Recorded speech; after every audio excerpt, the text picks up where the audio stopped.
"Ma'am, this cabin is not for you." The words came out clean and certain, the way a man speaks when he has never once been questioned. Captain Roy Harlan stood in the galley doorway with his arms crossed and his chin lifted, silver wings gleaming on his chest under the cabin lights. He didn't check a manifest. He didn't consult a screen. He looked at the woman standing in the aisle with her boarding pass in one hand and her bag in the other, and he made a decision in the time it takes to blink. He had faded denim eyes that held no warmth, only the flat, bureaucratic certainty of a man who had appointed himself the final word on who belonged where. His uniform was immaculate, every crease sharp, every button seated. He wore his authority the way some men wear cologne, applied heavily left everywhere he went. He had been a captain for 19 years. In those 19 years, no one in this cabin had ever successfully argued with him. He intended to keep that record intact. The words hung in the recycled cabin air. "Not for you." Not, "There has been an error." Not, "Let me check on that for you." Not even the thin courtesy of pretending to look. Just the 4 words delivered from the doorway like a verdict already written, already signed, already filed. The woman he said them to did not flinch. She did not gasp. She did not look around the cabin for help or confirmation or someone to tell her that what she had just heard was as wrong as it felt. She simply held his gaze with eyes that had catalogued the moment completely. The words, the tone, the posture, the particular flavor of dismissal she had been encountering since she was 12 years old, and a teacher told her that engineering was a difficult field for someone like her. She had heard this before.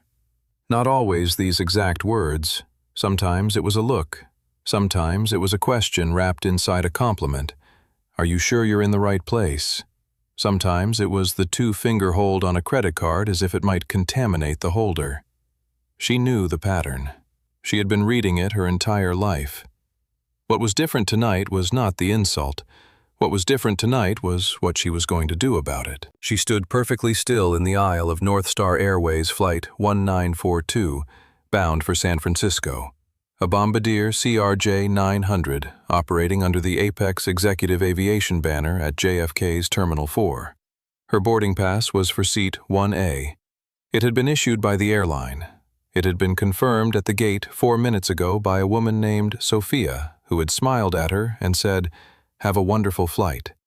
Captain Roy Harlan did not know what he had just set into motion. What he did not know, could not have known standing there in his pressed uniform with his arms crossed and his verdict delivered, was that in exactly 51 minutes he would be escorted off this aircraft by the woman he had just dismissed. And she would not raise her voice once. Let's pause right here. Let's stay in this moment for just a breath. Because what you just witnessed in that galley doorway was not a misunderstanding. It was not a policy error. It was not a paperwork mix-up or an innocent mistake made by a tired man at the end of a long shift. It was a choice. Captain Roy Harlan looked at a black woman with a valid boarding pass for the best seat on his aircraft and decided without a single piece of evidence to support the decision that she did not belong there. He said 4 words. He crossed his arms. He waited for her to retreat. That was the plan. That had always been the plan. It had worked before, many times. In the small, enclosed aluminum kingdom of a regional jet, the captain is the law, and Roy Harlan had been the law for 19 years without anyone making him answer for it. Tonight was going to be different. In exactly 51 minutes from the moment those 4 words left his mouth, Dr. Amara Osei would not file a complaint with customer service. She would not ask to speak to a supervisor. She would not post an angry update from a gate chair and hope it went somewhere. She was not built for hoping. She was built for solving. She would make one phone call. And by the time that phone call concluded, Captain Harlan would no longer have a plane to stand in. The wings on his chest would mean nothing. The uniform would be just fabric. The faded denim eyes would have nothing left to project certainty at, because the ground would have shifted beneath his feet so completely that he would spend the next year trying to understand how a conversation that lasted less than 3 minutes had cost him everything he had spent 30 years building. She didn't want an apology. Apologies were cheap. Apologies were what Airline sent with a coupon code and a form letter and a request that you rate your experience on a scale of 1 to 10.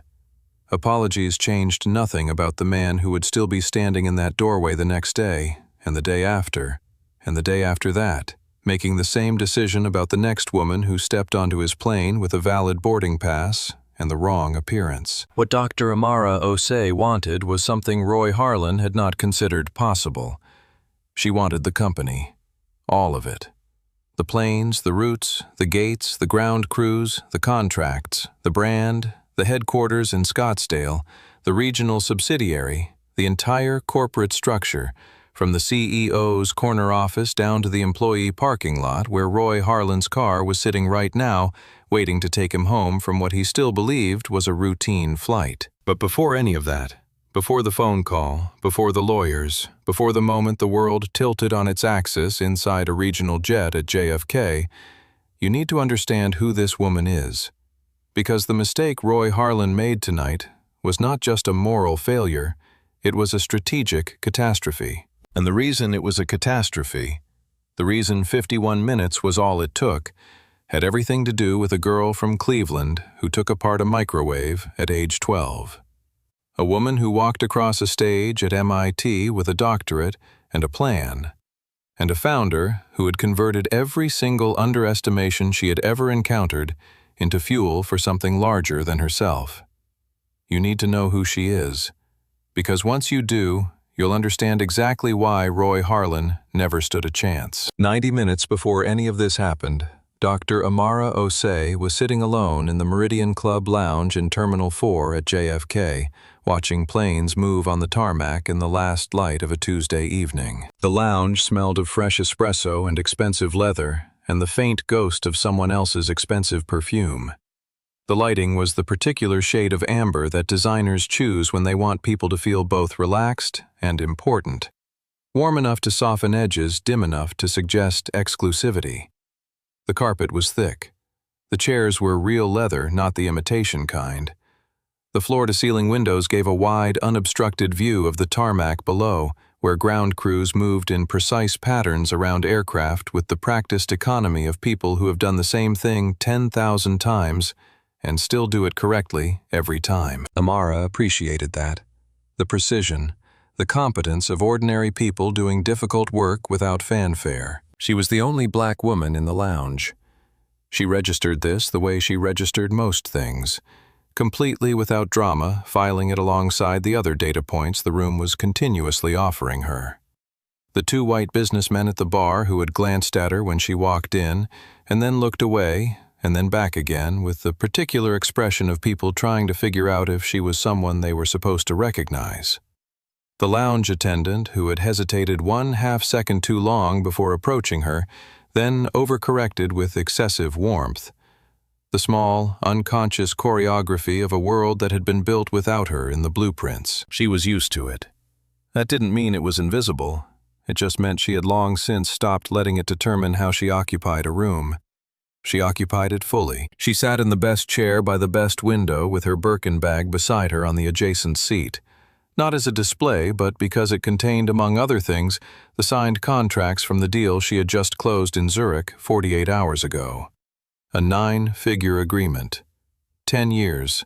Her composite fiber material as the new thermal shielding standard for next-generation satellite construction and deep space probes. The kind of deal that takes 3 years to architect and 2 days to sign and a lifetime to earn the credibility to propose. The Birkin was not a trophy. It was a work bag. It happened to be a very good one. On her wrist was a steel Longines. Not the most expensive watch in the lounge, not by a significant distance. She had bought it for herself the day her first patent was approved 15 years ago, in a small office in Baltimore with a rented desk and a borrowed microscope, and $40,000 in savings that represented everything she owned. She had worn it every day since. It told time. It reminded her where she started. Both functions felt necessary. She was tired in the way you are tired after something monumental. Not the exhaustion of defeat, but the specific hollow echo that comes after sustained maximum effort when the adrenaline finally receives permission to leave. The Zurich negotiations had taken 72 hours of near-continuous focus. The flight home from Zurich had given her 6 hours of sleep. This final leg to San Francisco, to her house, her bed, the California morning light she had been promising herself for 3 weeks, was the last distance between her and rest. Her phone buzzed on the armrest beside her. Marcus Webb, her executive assistant, a man she had recruited from a top strategy consulting firm 4 years ago because he was the only person in 3 rounds of interviews who had answered her hardest question. What do you do when you're wrong? Without hesitating or hedging or pivoting to a story about a team effort. He had looked at her and said, I say so immediately. Then I fix it. She had hired him on the spot. Dr. Osei, board, is euphoric. Press release scheduled for market open tomorrow. Car confirmed at SFO. The Zurich team sent champagne to the office. Anything you need tonight, she typed back without looking away from the tarmac. Thank you, Marcus. Nothing tonight. See you Monday. She took a long, slow sip of sparkling water. The small bubbles were cold and clean against her throat. She watched a ground crew member in a yellow vest direct a tug backward with 2 precise hand signals, perfectly executed, perfectly received. The tug moved exactly where it was supposed to go. She thought that's all any of it is, really. Precision, repetition, knowing your role and doing it without ego. Near the bar, the 2 businessmen were in conversation, louder now the way men get after 2 drinks when the audience is only each other. She caught fragments without trying. Materials science is where the real money is going in the next 5 years. Yeah, aerospace applications alone. If you know the right people in that space. She did not smile, but something in her expression shifted, just fractionally, just for a moment, in the way that a person's face shifts when they hear something privately, specifically ironic. They had no idea. The woman they had glanced at and filed away as irrelevant was the person who had spent the last 72 hours in Zurich reshaping the economics of the exact industry they were currently theorizing about from a leather bar stool in a Manhattan airport lounge. She did not correct them. She never corrected strangers who underestimated her in lounges or on planes or in lobbies. She had learned a long time ago that correction in those moments served no one. The world would show them in its own time. It always did. The pre-boarding announcement for North Star Flight 1942 came softly through the lounge speakers. First class and priority passengers invited to begin boarding at gate C14. Amara Osei finished her sparkling water. She reached for the Birkin and settled the familiar weight of it on her shoulder. She gave a small, genuine smile to Gabrielle, the lounge attendant, a warm-faced Hispanic woman in her 30s who had brought the water without being asked, and whose name Amara had read on her tag and used in her thank you, and walked toward the gate. At gate C14, Sophia Reyes scanned her boarding pass with a professional smile that was also a real one. Welcome, Dr. Osei. Seat 1A. Have a wonderful flight. Thank you, Sophia, Amara said. You too. It was the last warm thing anyone on that aircraft would say to her for the next 51 minutes. She walked down the jet bridge at a pace that was unhurried but not slow. The walk of a woman who has somewhere to be and knows exactly how to get there. The antiseptic cool of the enclosed corridor and the low electrical hum of the auxiliary power unit filled the space around her. Beneath her feet, the textured floor of the bridge gave slightly, the way all jet bridges do, as though the structure itself is aware of its own impermanence. She had walked down thousands of jet bridges. She had not always had the boarding pass for the front cabin. Dr. Amara Osei was born in Cleveland, Ohio, the second child and only daughter of a pediatric nurse named Grace and a mechanic named Edmund, who worked for a regional trucking company and kept a set of encyclopedias on the living room shelf because he believed with a conviction that was quiet but total that knowledge was the one thing the world could not repossess. She grew up in a house where things were repaired rather than replaced, where dinner was on the table at 6:30 because Grace worked the early shift and Edmund picked up Amara and her brother from school on his way home. And no one had the energy or the patience for waiting. It was not a poor house. It was not a rich one. It was a precise house, a house run on the principle that you worked for what you had, you took care of what you worked for, and you never, under any circumstances, let someone else define the ceiling of what you were capable of. Edmund Osei said that last part often. He said it the way some fathers say, "I love you," automatically, consistently, because he meant it, and because repetition was how important things became permanent. She was 12 years old when she took apart the family microwave. It had been making a sound, a low, intermittent whir that escalated once every 40 seconds into something sharper and more insistent. Grace wanted to call a repairman. Edmund said they'd look at it on Saturday. Amara did not wait for Saturday. On a Wednesday afternoon in October, while her brother was at basketball practice and her parents were still at work, she laid the microwave on its back on the kitchen table, unscrewed the outer casing with her father's Phillips head, and opened it the way a surgeon opens a patient, with curiosity, not aggression, careful to note where each piece came from so she could return it exactly. Inside, she found a loose magnetron coupling, a small component simple to reseat if you knew what you were looking at. She knew what she was looking at. She wasn't certain how she knew, she just did. She reassembled the microwave. She plugged it in. She ran it for 30 seconds on high with a cup of water. No sound. Perfect function. When Edmund came home and found the microwave back on the counter and the screwdriver returned to the toolbox in the garage, he stood in the kitchen for a long moment, and then he went and found Amara in her room and he said, "You didn't wait for Saturday." She said, "It wasn't broken in a Saturday way." Edmund looked at her for a very long moment. Then he laughed, a real laugh, the kind that comes from somewhere genuinely surprised, and he said, "Okay, all right then." She received a full scholarship to Howard University, becoming the first person in her family to attend a 4-year college. She studied chemistry and materials science. She was extraordinary at both and modest about neither. Not in the arrogant way, but in the factual way, the way you are modest about being tall because tallness is simply what you are, not a thing you performed. She graduated top of her cohort. She got into MIT. MIT was different. MIT was a place where extraordinary was the floor, not the ceiling, and the pressure of that was something Amara had not fully anticipated. She adapted. She always adapted. What she had not anticipated, and never fully adapted to because some things you simply learn to carry rather than dissolve, was the friction. 3 professors. 3 separate conversations across her 6 years at MIT. 3 different men who, in 3 different ways with 3 different vocabularies of discouragement, suggested to her that she might want to consider a different direction. Not materials science, not engineering. Something adjacent, something perhaps more suitable. Something, and this was always the unspoken word hovering behind the suggestion, easier. She remembered all 3 conversations in perfect detail. She was not angry about them anymore. But she remembered them. She used them the way her father used the encyclopedias, as reference material, as things that had taught her something worth knowing. What they had taught her was this. The people who told you the ceiling was lower than it was were not always malicious. Sometimes they were simply people who had looked at you and calculated incorrectly. The correct response was not to argue with the calculation.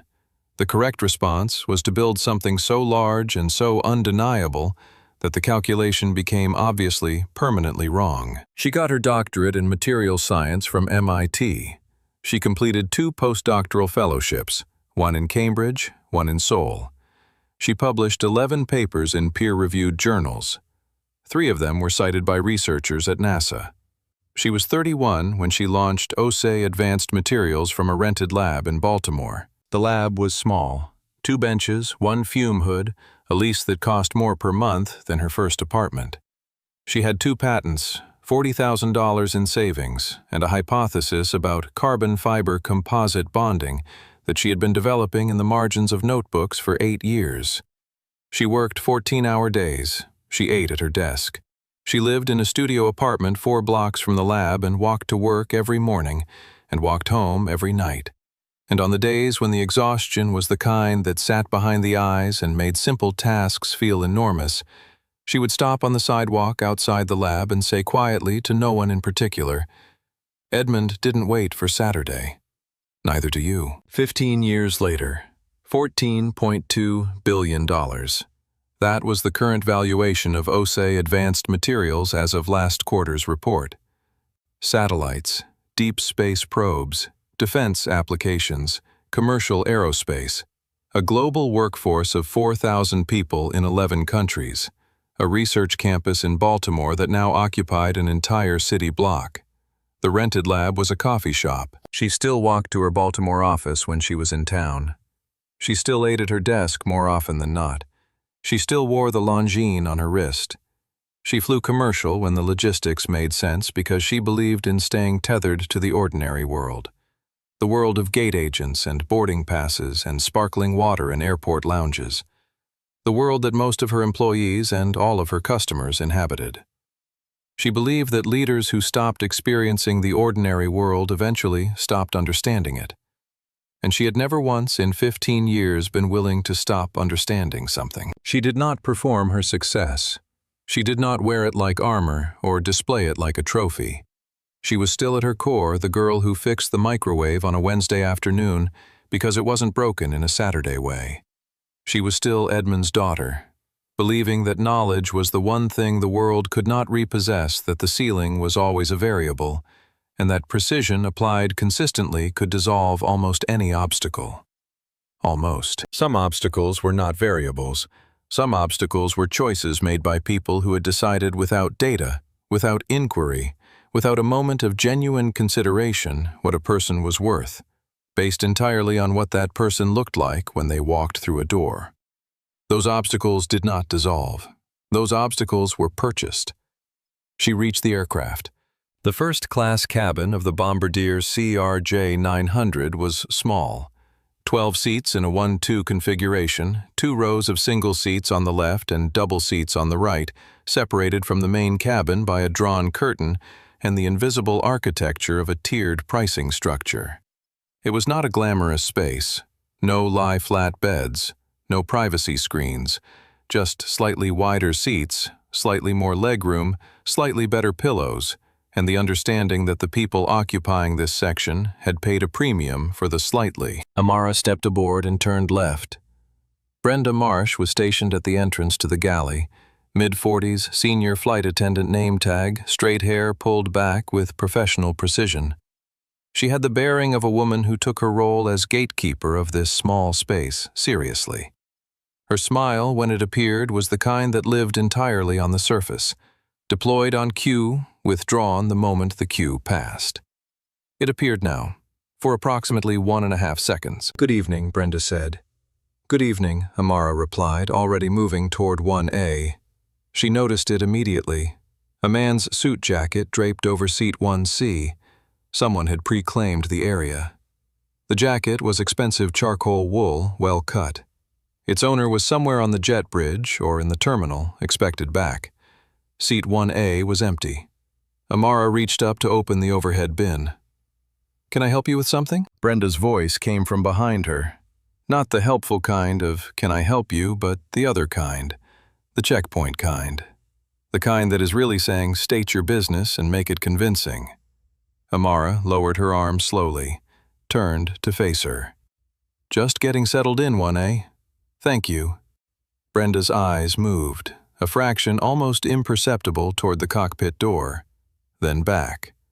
Her expression remained professionally neutral, which is to say it revealed nothing and communicated everything. "There may be a small issue with that assignment. Could you just wait right here for a moment?" The prickle. Amara had a name for it, privately, though she had never said the name out loud to anyone. It was the particular physical sensation, not quite cold, not quite heat, somewhere in the skin between the shoulder blades and the back of the neck, that arrived whenever she entered a space and the space tried to redirect her. She had felt it in her first week at Howard, when an upperclassman in her chemistry lab had looked at her schedule and said, "That's an ambitious load for a first semester. Are you sure?" She had felt it at MIT, in 3 separate offices in 3 separate conversations. She had felt it in the lobbies of hotels, and the showrooms of car dealerships, and the reception areas of investment firms where she had arrived to pitch and been offered the waiting chairs while men with smaller portfolios and louder voices were waved straight through. She recognized it the way you recognize weather, not as a surprise, but as information about current conditions. She held her boarding pass in one hand loosely. "The gate agent confirmed my seat 5 minutes ago," she said. Nothing more. Her voice was level. She offered no additional information, no elaboration, no preemptive defense. She had learned decades ago that preemptive defense was a form of conceding that a defense was necessary.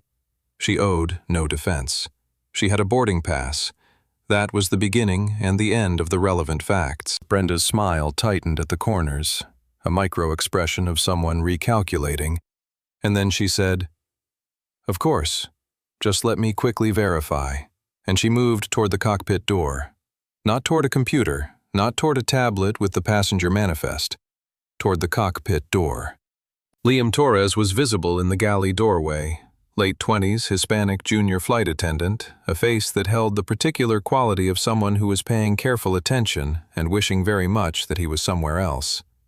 He had dark eyes and the build of someone who ran on weekends and the slightly forward lean of a person who was trying to make himself useful in a situation that had not yet declared what kind of situation it was. His eyes met Amara's briefly. She read him in that half-second. He was not complicit. He was not an ally. He was standing in the middle of something he had seen before. The shape of it was familiar enough to him that his discomfort was not confusion, and he did not yet know what to do with the fact that the familiar thing was wrong. She held his gaze for one beat. He looked away first, not with hostility, with shame. She understood. She turned back to face the cabin, did not take a step backward, did not move to another seat, did not busy herself with her phone or her bag or any of the small performances of someone who is pretending not to be affected. She simply stood in the aisle of seat 1A and waited with the patience of a woman who had been waiting her entire life and had decided some years ago that the waiting itself was not surrender, it was calculation. Brenda had disappeared through the cockpit door. The cabin around her continued in its ordinary rhythms. A passenger adjusting a reading light, the soft percussion of someone fitting a bag into an overhead bin 3 rows back, the muted sounds of boarding from the economy section. No one in first class spoke to her or acknowledged the interaction. They had noticed. She could feel that they had noticed, but no one spoke. Liam Torres had retreated to the far end of the galley and was arranging cups with unnecessary care. The cockpit door opened. He filled the doorframe. That was the first impression Captain Roy Harlan always made. Not because he was exceptionally tall, but because he held himself as though he were. Silver-haired, late 50s, with the particular fitness of a man who golfs twice a week and considers that sufficient. His uniform was perfect in the way that uniforms become perfect after decades of wearing them. Automatic, unconscious, a second skin. The wings on his left chest caught the overhead light. He looked past Amara first, addressed Brenda. "Is there a problem here?" His voice was the kind of voice that had been trained over 30 years to project command in enclosed metal spaces. It wasn't loud. It didn't need to be. It carried the structural confidence of a man who has not in living memory entered a room where he was not the most authoritative presence. He turned to Amara. The look was slow, head to foot and back again. Her loafers, her travel blazer, the boarding pass in her hand. He performed the assessment with no effort to conceal it, because in his world the assessment was the right of the assessor. He was the captain. It was his aircraft. These were his standards to apply. He did not see a doctorate. He did not see a company valuation or a Zurich contract or a rented lab in Baltimore that had become over 15 years of 14-hour days one of the most consequential materials science firms on the planet. He saw a black woman in simple clothes in a seat he had already decided she did not belong in, and his face settled into the expression of a man for whom this conclusion required no further consideration. "I'm sorry, ma'am," he said. The apology was not an apology. It was punctuation, a courtesy marker before the sentence that mattered. "There's no space for you in this cabin." The words landed in the air of the small cabin and stayed there. Amara met his gaze. "My boarding pass is for seat 1A. It was issued by your airline. Her voice was even, not performing calm. Actually calm in the way a measuring instrument is calm, designed to read conditions accurately, regardless of what those conditions are. Harlan crossed his arms. It was a specific kind of arm crossing, not the defensive kind, but the declarative kind. The gesture of a man who is signaling that the conversation has already ended and is now proceeding through its formal conclusion. We had a last-minute equipment adjustment. Weight and balance protocols for this aircraft configuration require us to redistribute the passenger load in the forward section before departure. It's a safety matter. He delivered this with the conviction of someone who has used it before. It was technical enough to sound official. It was vague enough to be unfalsifiable. It was designed to be the kind of explanation that a reasonable person would hear and accept, because questioning it would mean questioning flight safety, which no reasonable person would do. He had used it before. It had always worked before. Amara let the explanation land. She let it sit for exactly 2 seconds. Then she turned her head, a small, deliberate movement, and looked at the seats around her. The other passengers in first class, all white, all seated, all unbothered. No one else had been approached. No one else had been told about weight and balance protocols. No one else was standing in the aisle with their boarding pass in their hand waiting to be redirected to economy. She turned back to Harlan. Has the gentleman in 1C also been moved for this safety matter? Something crossed his face, a tightening. The barely visible signature of a man whose script has encountered an unscheduled line. That's not your concern. Economy has available seating.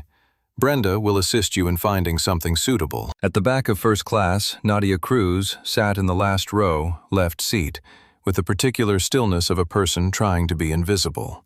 She was 34, Hispanic, a travel journalist who had been covering aviation and hospitality for 9 years. She had a carry-on under the seat in front of her, and a phone that her right thumb was hovering over without quite touching.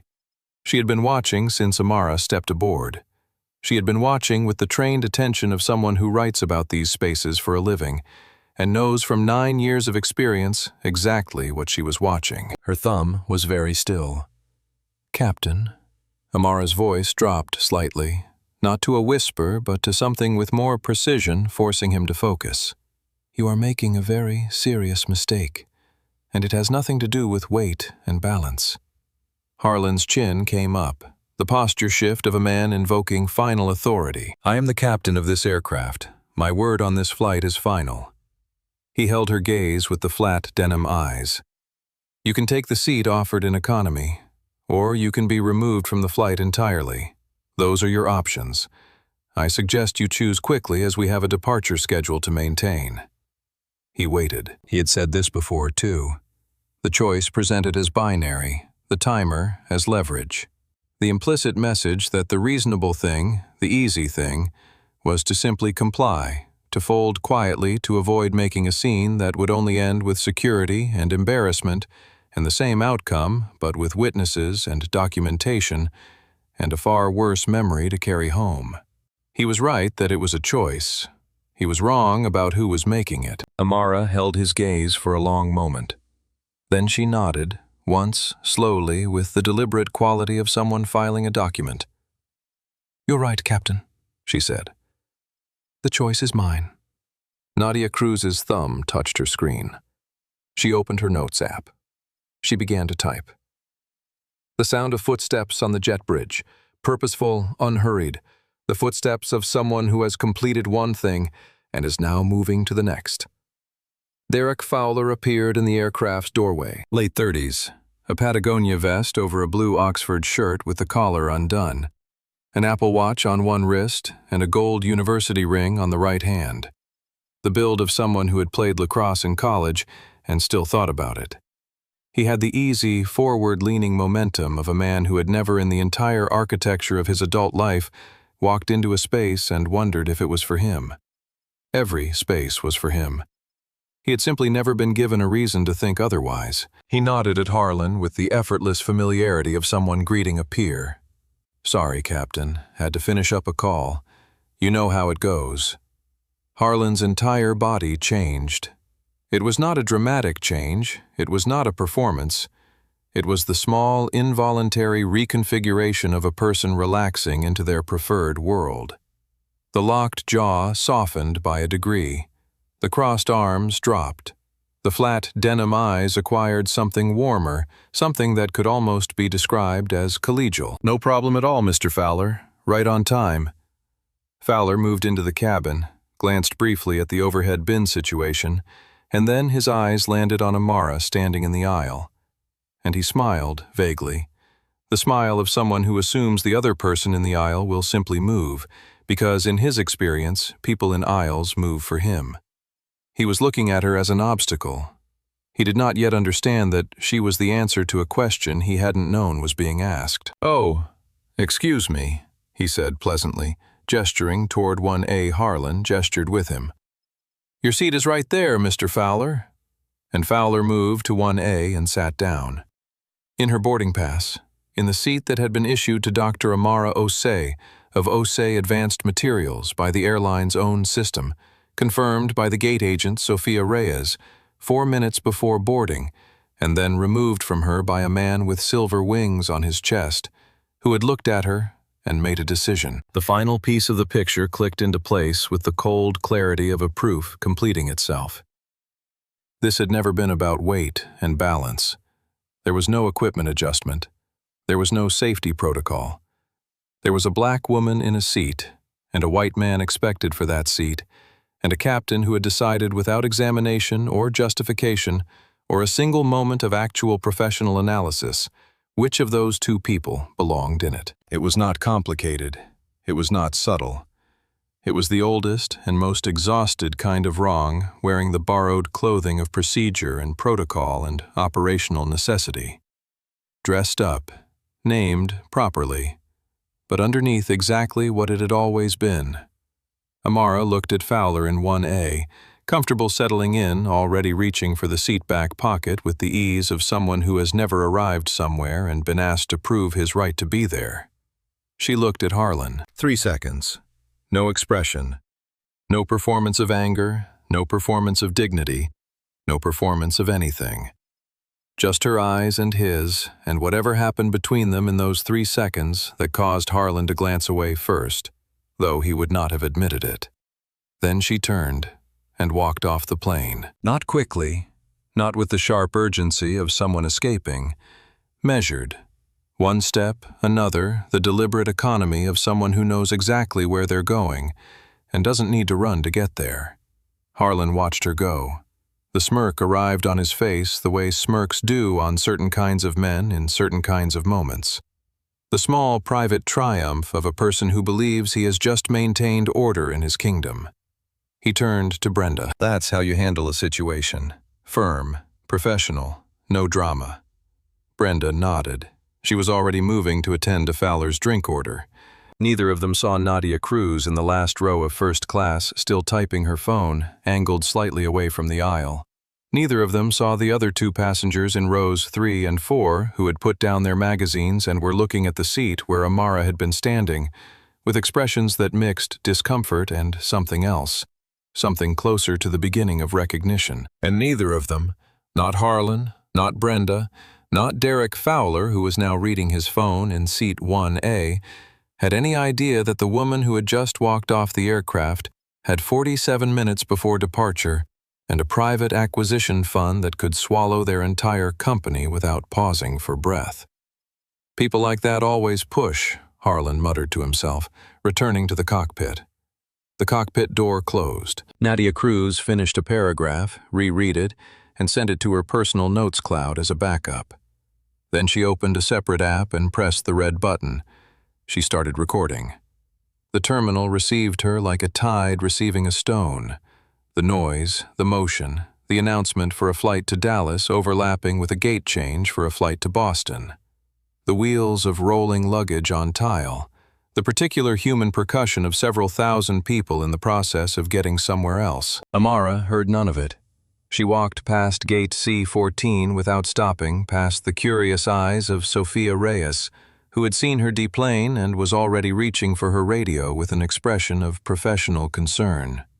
past the families with strollers and the businessmen with messenger bags and the college students sitting cross-legged on the floor with their headphones on and their whole future ahead of them. She found what she was looking for, a cluster of seats near a charging station, removed from the main flow of Gate C14's foot traffic, partially screened by a structural column. She sat down. She placed the Birkin on the seat beside her. She breathed.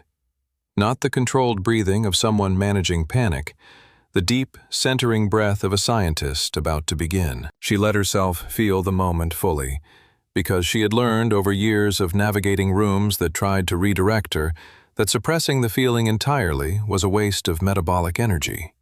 The feeling existed. It was real. It was the residue of being looked at the way Roy Harlan had looked at her, as a problem to be resolved, a category to be managed, an assessment made in the time it takes to blink and never once reconsidered. She felt it. She named it. She converted it. This was the process. It had always been the process. Anger is inefficient, she thought. It wasn't a mantra she repeated to feel better. It was a technical observation, as accurate as anything she had ever written in a peer-reviewed paper. Anger made noise. Anger demanded witnesses. Anger burned enormous energy, producing outcomes that were at best temporary. A scene, an apology, a settlement with a confidentiality clause. A captain who would be back in that cockpit the next morning, making the same decision about the next woman who stepped aboard with a valid boarding pass and the wrong appearance. She was not interested in temporary. She sat with the Birkin in her lap and let her mind do what it had always done best, not in spite of pressure, but because of it. She thought about the smirk on Roy Harlan's face as she walked away. The particular quality of that smirk, not the smirk of cruelty exactly, but something almost worse. The smirk of a man who has done this before, many times, and been protected every single time. The smirk of an institution that has learned to wear the clothes of procedure while running on something much older and much less defensible underneath. She thought how many times, how many women, how many passengers, how many moments in how many cabins over 19 years had that smirk followed. How many complaints had been filed and settled and stamped non-disclosure and placed in a drawer where they were never connected to each other, because no one had ever made it their business to connect them. She looked at the jet bridge through the gate window. Flight 1942's door was still open. The jet bridge was still attached. 47 minutes before scheduled departure. She looked at the Birkin, thought of the contracts inside, thought of $40,000 in savings and a rented lab and 15 years of 14-hour days that had built something worth $14.2 billion. She thought I could file a complaint. She had in the past, on 2 separate occasions earlier in her career when the circumstances had seemed addressable through existing channels. Both times the channels had produced a formal apology, a travel credit, a promise of additional training, and a captain who was still in that cockpit the following week. She thought I could call a lawyer. She had one. She had several. They were excellent. What they would produce realistically in the next 6 to 12 months was a settlement, a non-disclosure agreement, and a captain who retired on schedule and was replaced by another captain operating inside the same culture that had produced him. She thought, or. The word sat in her mind with the particular weight of a variable that has just resolved. Or she could solve the actual problem, not the symptom, not this specific instance of the symptom.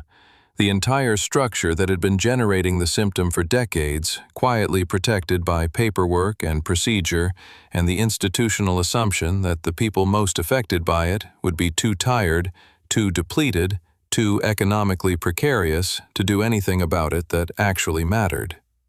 She was not tired. She was not depleted. And she was categorically not economically precarious. She was the woman who fixed the microwave on a Wednesday because it wasn't broken in a Saturday way. She pulled out her phone, opened the secure messaging app Marcus used for operational emergencies, typed 4 words. Clear your schedule. Call now. Then she sat back the Birkin in her lap, the signed Zurich contracts inside it, and watched the jet bridge through the gate window, still attached, patient as she was, and waited for Marcus to call. He called in 7 seconds. Before we go any further, I need to stop right here because this is the moment. This is the pivot. The whole world of this story just turned on its axis, and Dr. Amara Osei is sitting in a gate chair with a phone in her hand and 47 minutes on the clock. And what happens next is going to redefine what justice looks like in 21st century America. But first, where are you watching from right now? Drop your city in the comments below. I want to know who's in this with me. And if you have ever been underestimated, if you have ever walked into a room where someone looked at you and decided what you were worth before you opened your mouth, if you have ever been told in words or in looks or in the particular quality of a silence that there is no space for you, hit that subscribe button right now. Because what Dr. Amara Osei does in the next 47 minutes is for every single one of you. We are just getting started. Let's go. Marcus Webb answered in 7 seconds.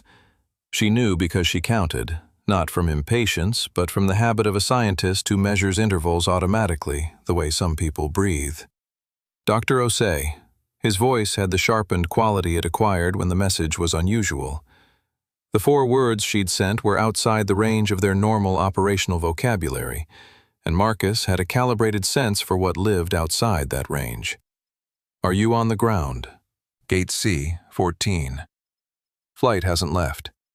She kept her voice even, not quiet enough to be theatrical, not loud enough to be overheard by the businessman 2 seats down, who was arguing with someone about a contract extension. Marcus, what do you know about Apex Executive Aviation? The pause was exactly the length of a man shifting mental gears. Then the sound she knew well. The particular rhythm of Marcus at his keyboard, rapid and precise, the way a pianist runs scales before a performance. His information retrieval was one of the things she had hired him for. He had an almost physical relationship with data. He didn't search so much as locate, the way some people can reach into a dark room and find the light switch without looking. Apex Executive, Scottsdale, Arizona, founded 2001. Premium charter services primarily West Coast and Northeast corridors. Fleet of approximately 55 aircraft. Mix of mid-size and heavy jets, Gulfstreams and Bombardiers predominantly. Market cap as of today's close, $842 million. Solid institutional backing, nothing exotic. They acquired North Star Airways 3 years ago as a regional connector subsidiary, primarily to monetize their aging Bombardier fleet on commercial short-haul routes. He stopped. In the silence that followed, she could hear him calculating, not the numbers, but the meaning of the question. Dr. Osei, he said carefully, why are you asking me about Apex Executive Aviation? I want to buy it. The silence this time was different, longer, 3 full seconds, which from Marcus Webb was the equivalent of a lesser person requiring several minutes. The subsidiary, North Star. No Marcus. She kept her voice completely level. The parent company, Apex Executive Aviation. All of it. Tonight. She heard him breathe. She gave him the 3 seconds he needed. Then the shift. She heard it happen. The precise internal reconfiguration of a man who has processed something extraordinary and chosen in real time to meet it. His voice, when it came back, was not incredulous. It was operational. Walk me through what happened. She did, concisely, with the precision of someone who had been constructing the sequence in her mind since she sat down in the gate chair. 3 minutes. The boarding. Brenda. Harlan. The weight and balance fiction. Derek Fowler in her seat. The smirk. When she finished, Marcus said nothing for 1 beat. Then, all-cash hostile tender offer. Yes. Routed through Meridian Capital. Meridian Capital Holdings was a shell company she maintained for acquisitions she wanted to execute without the Osei Advanced Materials name appearing until the moment was right. She had used it twice before, both times for strategic technology acquisitions where anonymity during the offer period was tactically critical. Marcus had managed both. Yes, no Osei name until the deal closes. Premium, 25% above today's market close. All cash. No due diligence waiver required. I'll accept standard representations. That puts the offer at approximately 1.05 billion, 1.1 rounded. I want it to be unambiguous. She heard the sound of a man doing the math in real time, not just the arithmetic, but the mechanics. The M&A team at Goldman Sachs that she maintained on retainer for exactly this category of situation. The Emergency Acquisition Fund, liquid capital she kept available for strategic opportunities that required speed. The board fiduciary obligations that would apply to Apex's directors the moment a credible premium offer arrived on their desk. The legal architecture of a hostile tender, Dr. Ose Marcus said. A hostile acquisition of a publicly traded company typically requires, we don't have typically Marcus. She kept her voice level, but the sentence had a different quality now. The quality of a door closing. We have 45 minutes before that aircraft closes its door. I want the offer letter on the Apex CEO's desk and their board counsel's desk inside 30 minutes. The offer window is 2 hours from submission. No extensions, no negotiations on terms. Accept, or it disappears permanently. A very brief silence. Then she heard something she rarely heard from Marcus Webb. A sound that was not quite a laugh, but was adjacent to one. The sound of a man who has just been handed an impossible problem and found to his own surprise that he is delighted by it. Goldman's M&A emergency line, he said. I'm dialing now. What's the offer conditioned on? Nothing. Clean offer. Unconditional. That'll trigger every institutional alarm bell on the street. Good. I want the CEO pulled out of whatever he's currently doing. I want his phone ringing before he's finished his drink. Get it done, Marcus. Consider it done. The 4 words arrived with a finality that she recognized. Marcus in full operational mode. The precise, committed focus of a person who has received an objective and will not rest until it is achieved. I'll update you via secure text every 10 minutes. Do you need anything else right now? No, just speed. You'll have it. The line closed. She sat back. The phone was cool in her hand, lighter than it should feel given what it had just set into motion. $1.1 billion. The number existed in her mind not as a quantity of money, but as what it actually was. A tool, an instrument of precisely calibrated leverage deployed for the specific purpose of solving a problem that years of complaints and settlements and non-disclosure agreements had demonstrably failed to solve. She looked out at Gate C-14 through the terminal window. Flight 1942's jet bridge was still attached gray and patient against the darkening sky. The aircraft lights were on. Somewhere inside that aircraft, Roy Harlan was sitting in his cockpit running pre-departure checks with the satisfied certainty of a man who had handled a situation and maintained his preferred order. She wondered what he was thinking about. She wondered if he thought about it at all, or whether the interaction had already been filed and forgotten. One more moment in a 19-year pattern of such moments, each one individually insignificant, each one feeding the same unexamined confidence that the pattern would continue, unchanged, unchallenged, indefinitely.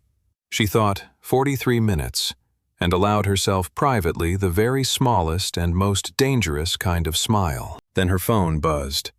Marcus Goldman, M&A activated, offer letter drafting, ETA 15 minutes, routing through Meridian, confirmation code to follow.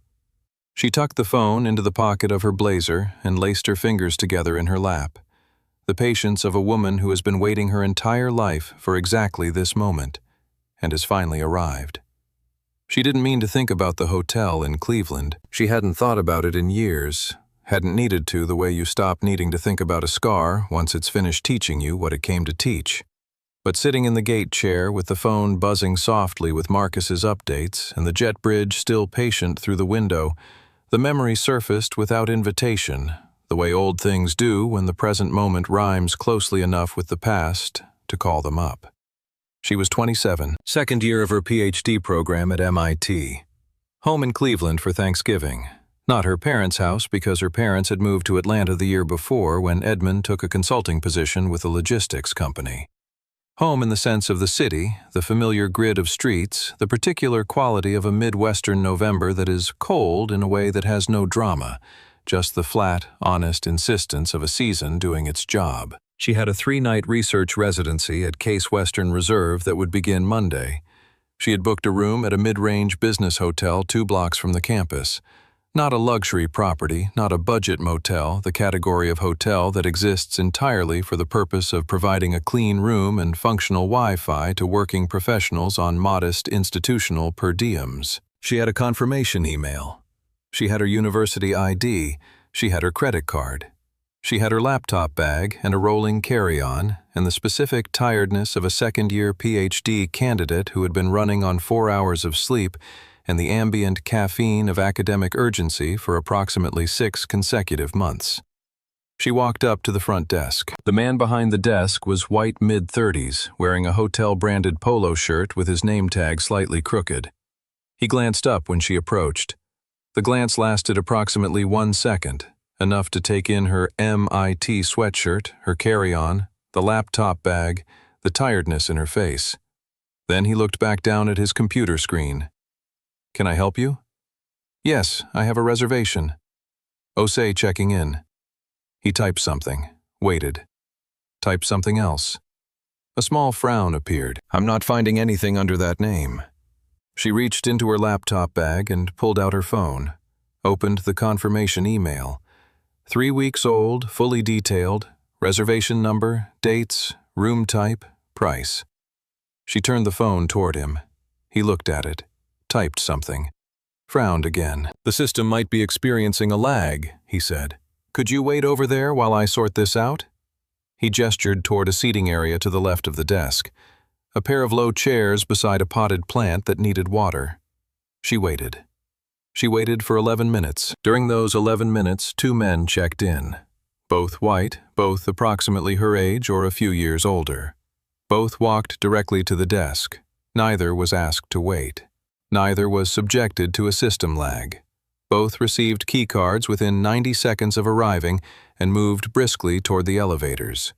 She watched this happen with the particular clarity of a person whose mind is very good at pattern recognition. On the 12th minute, the man called a manager, a woman in her 40s who came out from the back office with an expression of practiced concern and an apology that was genuine in tone and empty in content. "These things happen with the system sometimes. We've found your reservation, but I'm afraid the room you booked isn't available tonight. Some maintenance issue. We can offer you something on a different floor, a bit smaller, but we'll take 15% off." She took the room. It was smaller. The maintenance issue was not apparent. The air conditioning unit made a sound like a small animal trying to escape. She lay on the bed and looked at the ceiling. She did not cry. She had learned by 27 not to cry about these things, not because they didn't hurt, but because she had observed with scientific accuracy that crying in response to structural indifference produced no data that the structure was capable of receiving. The structure was not designed to receive it. The structure ran on something much older than individual tears. She opened her journal. She wrote in it for 40 minutes. She wrote about the 2 men who had walked straight to the desk. She wrote about the particular quality of being made to wait in a chair beside a plant that needed water while the problem with her reservation sorted itself out. She wrote about the weight of accumulated instances, not this one in isolation, but this one as part of a series that stretched back through her life with the consistency of a data set that had long since proven its thesis. And then she wrote, "One day I will own something so large and so undeniable that no one will be able to make me wait in a lobby again. Not for myself. I stopped needing things for myself a long time ago. For everyone who looks like me and has been made to feel like an inconvenience in a space they paid for and had every right to occupy. I will build something large enough to matter. And when the moment comes, and it will come because it always comes, I will not file a complaint. I will solve the actual problem." She closed the journal. She did not think about the Cleveland Hotel again for 17 years. Until tonight. Until the gate chair at Terminal 4 with the jet bridge still attached through the glass and Marcus's updates arriving every 10 minutes and the memory arriving uninvited and right on time. Because this was the moment it had been waiting to be useful in. She blinked, exhaled. The terminal noise reassembled itself around her. The Dallas announcement, the rolling luggage, the particular human constancy of a space full of people going somewhere. Her phone buzzed. Marcus offer, letter complete. Submitted to Apex Board Counsel and Office of CEO. Confirmed, received. Clock starts now. Window, 2 hours. Meridian identity, intact. She read it twice. Then she looked at the jet bridge and thought, 17 years. That was how long it took to get from a chair beside an underwatered plant in a Cleveland hotel to this gate chair at JFK, with $1.1 billion moving through Wall Street and a 2-hour window, and Roy Harlan's smirk still fresh enough to feel like information. She thought of Edmund. She thought it wasn't broken in a Saturday way. She picked up her phone, typed 4 words to Marcus. Keep me updated. Ready. And settled in to wait with the patience of a woman who had quite literally been preparing for this moment her entire life. The texts from Marcus arrived in sequence, each one a precise increment of a machine now fully in motion. 6:58 p.m. Goldman M&A team activated. Partner online. Offer structure confirmed. 7:04 p.m. Meridian Capital Holdings. Tender offer letter executed. All cash, $1.1 billion, 25% premium. No due diligence conditions. 2-hour window from submission. Offer legally binding upon receipt. 7:09 p.m. Submitted. Apex Board Counsel confirmed receipt. Copy transmitted to Office of CEO. Patrick Holt. Clock is running. Amara read each one without changing her expression. She was watching the gate clock. 31 minutes before scheduled departure. The jet bridge was still attached to Flight 1942. That detail, patient gray, unmoved, had become her primary indicator. As long as the jet bridge was attached, the machine was working. She thought about Patrick Holt. She knew the type without knowing the man. She had done 30 seconds of due diligence on Apex Executive Aviation 6 months ago when a colleague had mentioned them as a potential logistics partner. Enough to know that Holt was a second-generation aviation entrepreneur who had taken his father's charter company and scaled it aggressively through acquisition, including North Star 3 years ago. Golf club photographs. Conference keynotes about asset monetization. The particular confidence of a man who had built something real and allowed the building of it to become the totality of his self-concept. Right now, Patrick Holt was doing something entirely unrelated to her. She was about to change that. In a private dining room on the 32nd floor of a midtown Manhattan hotel, Patrick Holt was in the middle of something he considered one of the genuine pleasures of running a successful company. A dinner with 2 of his most reliable investors. The kind of dinner where the food was very good and the conversation was even better. And nobody was asking him to solve a problem. He was 61, silver-haired in the way that reads as distinguished rather than old. His suit had been made for him by a tailor in London who had his measurements on file. He laughed easily and with genuine warmth, and had the particular gift of making the person he was speaking to feel like the most important person in the room. A gift he had developed deliberately over 4 decades in business, because he had recognized early that it was more valuable than almost anything else a CEO could cultivate. He was mid-sentence when his personal device, the one his assistant knew to silence at dinner events, the one reserved exclusively for his board chairman and his immediate family, began to vibrate against the white tablecloth with the particular insistence of something that would not be ignored. He glanced down. Arthur Davies, corporate counsel. He excused himself with the practiced ease of a man who had been excusing himself from important dinners for 40 years, and stepped through the side door into the corridor. Arthur. This had better be. It's a hostile tender offer, Patrick. Arthur's voice had a quality Holt had only heard twice in 20 years of working together. The compressed, rapid delivery of a man for whom urgency has bypassed the usual professional filtering. All cash, no conditions, 2-hour window. It came through Goldman Sachs 10 minutes ago. Holt felt the dinner leave his body. Not the food, the warmth of it, the ease of it, the comfortable certainty of a man in his preferred world. Who? A shell company. Meridian Capital Holdings. We've run it. Clean registration, no public footprint. The capital is real. Goldman has verified the funds. The offer is $1.1 billion, Patrick. That's 25% over today's close. The number hit him the way large numbers hit people who actually understand what they mean. Not as an abstraction, but as a physical reality. 25% premium on an all-cash, no-condition offer. Under their board's fiduciary obligations to shareholders, ignoring it was not an option. Ignoring it was a class action lawsuit. Ignoring it was the end of everyone at that table's professional credibility. They're trying to force a sale, Holt said, his voice controlled. 20 years of practice. Get the board on an emergency call. Find out who Meridian Capital is. They won't stall, Arthur interrupted. The terms are explicit. Accept within the window or the offer is permanently withdrawn. Patrick, whoever is behind this wants the company, and they want it tonight. This is a designed blitz. Holt stood in the corridor with his phone pressed to his ear and felt the architecture of an ordinary Tuesday evening rearrange itself into something with much sharper edges. His other phone, corporate device operations line, was already ringing. He answered. Mr. Holt. His head of operations voice tight. I apologize for the interruption. We have a situation on Flight 1942 JFK to San Francisco. A passenger was removed from her confirmed first-class seat by the captain before departure. Standard incident flag. Holt was in no mood. Handle it. That's what the customer relations team is for. Well, sir, that's the thing.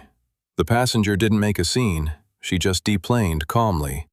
We ran her name as a precaution, standard protocol when a first-class passenger files a verbal objection. And the passenger's name is Dr. Amara Osei, the founder and CEO of Osei Advanced Materials. Holt Googled it. The screen loaded. Forbes profile. Valuation $14.2 billion. The Zurich deal headline 48 hours old. And then the cold, geometric, devastating logic of it. Meridian Capital Holdings, Shell Company, unknown, impeccable capitalization, activated tonight, directed at his company. Oh, the word formed in his mind with the weight of a verdict. Oh no. The woman his captain had told there was no space, the woman currently sitting in his terminal at JFK with a valid boarding pass and no seat, was the person who had just submitted a $1.1 billion offer to buy his company. Not the subsidiary. His company. Everything. He called Arthur back. Stop, Flight 1942. Executive operational hold. Do not let that aircraft close its door. His voice was no longer controlled. And get me Captain Harlan's file. I need everything. Back at JFK Terminal 4, through the gate window, Amara watched the jet bridge. It remained attached. Her phone buzzed. Marcus flight on executive hold. Ground crew notified. Harlan doesn't know why yet. She typed back 3 words. Give me 10, 1 phone call. That is all it took. 45 minutes ago, a man with silver wings on his chest told a woman there was no space for her. And right now, $1.1 billion is moving through Wall Street because of it. The CEO of Apex Executive Aviation is standing in a Manhattan hotel corridor with his dessert untouched and his phone melting in his hand, and he still doesn't fully understand what he's looking at. So let me ask you something. What would you have done in her position? If you had walked off that plane? If you had sat down in that gate chair? If you had 47 minutes and the resources and the 15 years of converted fuel and the memory of a Cleveland hotel room and the absolute clear-eyed certainty that filing a complaint would change nothing, what would you have done? Tell me in the comments. I'm reading every single one. And if this story has you on the edge of your seat right now, if you are sitting wherever you are watching this and you cannot look away, subscribe. Right now. Because what happens in the next 20 minutes is the part that changes everything, and you do not want to miss it. Back in the Midtown corridor, Patrick Holt was making the call he should have made 2 hours ago. The call that would tell him in complete and unambiguous terms exactly how badly his captain had just damaged him. Arthur Davies had assembled what he could in 12 minutes. The OSE Advanced Materials Corporate Profile, the Forbes ranking, the patent portfolio, the Zurich contract headline, the market cap, the private acquisition fund that OSE Advanced Materials maintained for strategic acquisitions, publicly disclosed in their SEC filings, overlooked by everyone who hadn't had a reason to look. "She has the capital," Arthur said. "This isn't a bluff. Meridian Capital Holdings is a registered entity with verified liquid assets. The Goldman team has confirmed the funds exist and are available. The offer is real, and it is binding." Holt sat down in a chair in the corridor. "What happened on that flight, Arthur?" Arthur relayed what the operations report had captured. The verbal account from a gate supervisor who had been monitoring the flight for the executive hold, corroborated by a written incident log from the boarding gate. A passenger, Dr. Amara Osei, had boarded with a confirmed ticket for seat 1A. The flight attendant had challenged her at the entrance. The captain had emerged and informed her there was no space for her in the first-class cabin, citing weight and balance. A second passenger, a Mr. Derek Fowler, ticketed for 1C, had subsequently been seated in 1A. Dr. Osei had deplaned calmly. The whole sequence from boarding to deplanement, 8 minutes. 8 minutes. In 8 minutes, Roy Harlan had managed to trigger a $1.1 billion hostile takeover of his employer. Holt pressed 2 fingers against his left temple. "Harlan's record," he said. "What does it show?" A pause. The sound of Arthur scrolling. 19 years with the company. No major disciplinary actions. 3 customer complaints in the past 4 years, all resolved at the operations level. 2 involving what the logs describe as perceived differential treatment of passengers. 1 involving an altercation with a gate supervisor in Chicago that was resolved with a verbal counseling. Perceived differential treatment. That's the language in the logs, yes. Holt was quiet for a moment, and no one ever looked at those 3 together. They were filed separately, handled separately, closed separately. There it was, not a single rogue incident, not one bad night or one lapse in judgment. A pattern, quiet, unconnected on paper, continuous in practice, that had been running through his company for years while managers filed the pieces individually and called each one resolved. He had built the structure that made that possible. He had built a company where operational performance metrics were reported upward and customer complaints were resolved laterally, and the 2 streams of information had never been required to speak to each other. He had called that efficiency. He understood now that he had called it the wrong thing. "Get Caroline Nash on the phone," he said, "and tell her we need to talk about the tender offer. Tonight." He hung up. He sat in the corridor for a moment that felt longer than it was. The particular stillness of a man who is processing the distance between the world as he understood it 40 minutes ago and the world as it actually is. Then he made one final call. Operations, direct line. "The executive hold on flight 1942. Is it holding?" "Yes, sir. Jet bridge is still attached. Captain Harlan has been told to stand by pending executive directive. He's not happy about it." "He doesn't need to be happy about it." Holt's voice was flat now. Not angry, but stripped of all its usual warmth. "I want a company representative at that gate in the next 10 minutes, and I want Dr. Osei located in the terminal and treated with every courtesy we are capable of."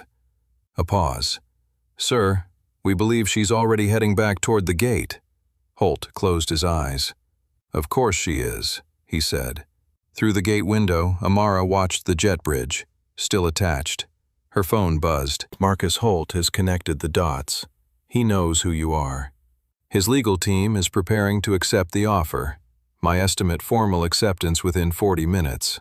Then, also, Holt has issued a corporate directive to treat you with full courtesy and locate you in the terminal. I believe you may have already been located." She looked up. Sophia Reyes was walking toward her from gate C14, moving with the careful urgency of someone who has just received an instruction they take very seriously and isn't entirely sure how to frame the conversation. Amara stood before Sophia reached her. Dr. Osei, Sophia said, stopping 2 feet away. Her expression held a mixture of professional composure and something more genuine. Something that looked, if Amara was reading it correctly, like a combination of concern and the early stages of understanding what she was in the middle of. I've been asked by our operations director to offer you every assistance. Is there anything I can? Yes, Amara said. She reached down for the Birkin. She settled it on her shoulder. She looked at gate C-14. Please let me back on that aircraft. Inside the cabin of Flight 1942, the departure time had come and gone without ceremony. The scheduled pushback was 7:22 p.m. It was now 7:37 p.m. The jet bridge was still attached. The cabin door was still open. The ground crew outside had stopped their pre-departure positioning and returned to a holding stance. Nobody had explained anything to anyone. Nadia Cruz was still in her seat. She had not moved since Amara walked off the aircraft 32 minutes ago. Not to use the restroom, not to stretch, not to switch to airplane mode in anticipation of a departure that was clearly not happening on schedule. She had remained in her seat with her phone in her lap and her notes app open and her recording running in a secondary application, capturing the ambient audio of a cabin in the early stages of unexplained delay. She was 34 years old. She had been writing about aviation and hospitality for 9 years, covering American industry consolidation to the particular way that luxury travel revealed social hierarchies with a clarity that more democratic spaces tried to obscure. She had seen a great deal in 9 years. She had seen operational failures, customer service disasters, moments of both extraordinary grace and extraordinary smallness in the enclosed spaces of aircraft and airports. She had never seen anything quite like what she had watched in the galley of this aircraft 40 minutes ago. She had watched it completely.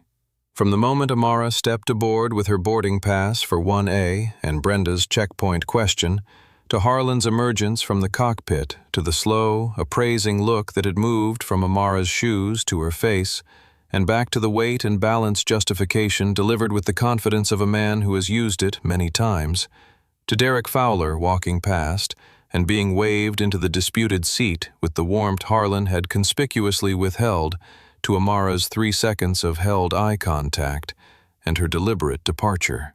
She had written 600 words in her notes. She had recorded 12 minutes of ambient audio. She had taken 3 photographs that she had not yet decided what to do with.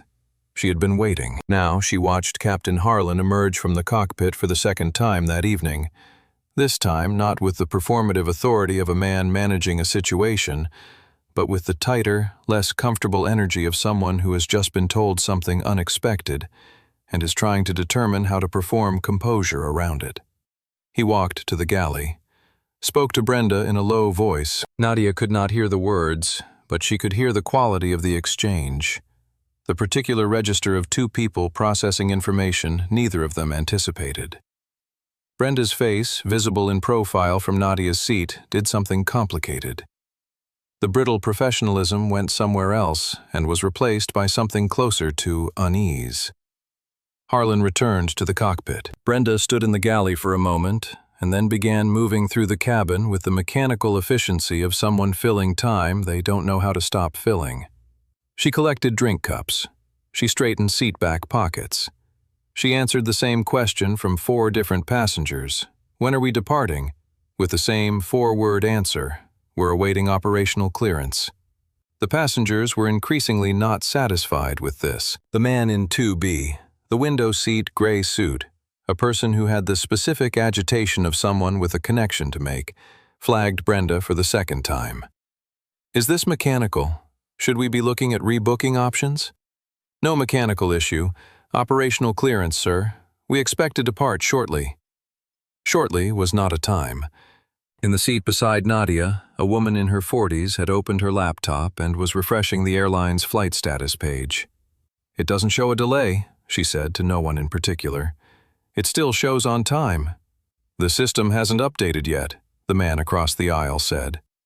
Why is the door still open? Nobody had a good answer. Liam Torres was moving through the economy section now, collecting cups. His movements composed but not quite at ease. He had been composed since Amara deplaned. He had done his job and done it correctly, attending to passengers, preparing the cabin for departure, maintaining the professional surface that the role required. But beneath the composure, in the part of him that was not performing his job, but simply being a person in a situation that had a clear moral shape, something had been sitting heavily since the moment he had stood in the galley doorway and watched what happened, and done nothing. He had recognized it for what it was. He had recognized it in real time. He had met Dr. Osei's eyes for 1 second, 1 second in which she had read him entirely and accurately, and he had looked away. That second had not gone away. It had stayed with him the way certain seconds do.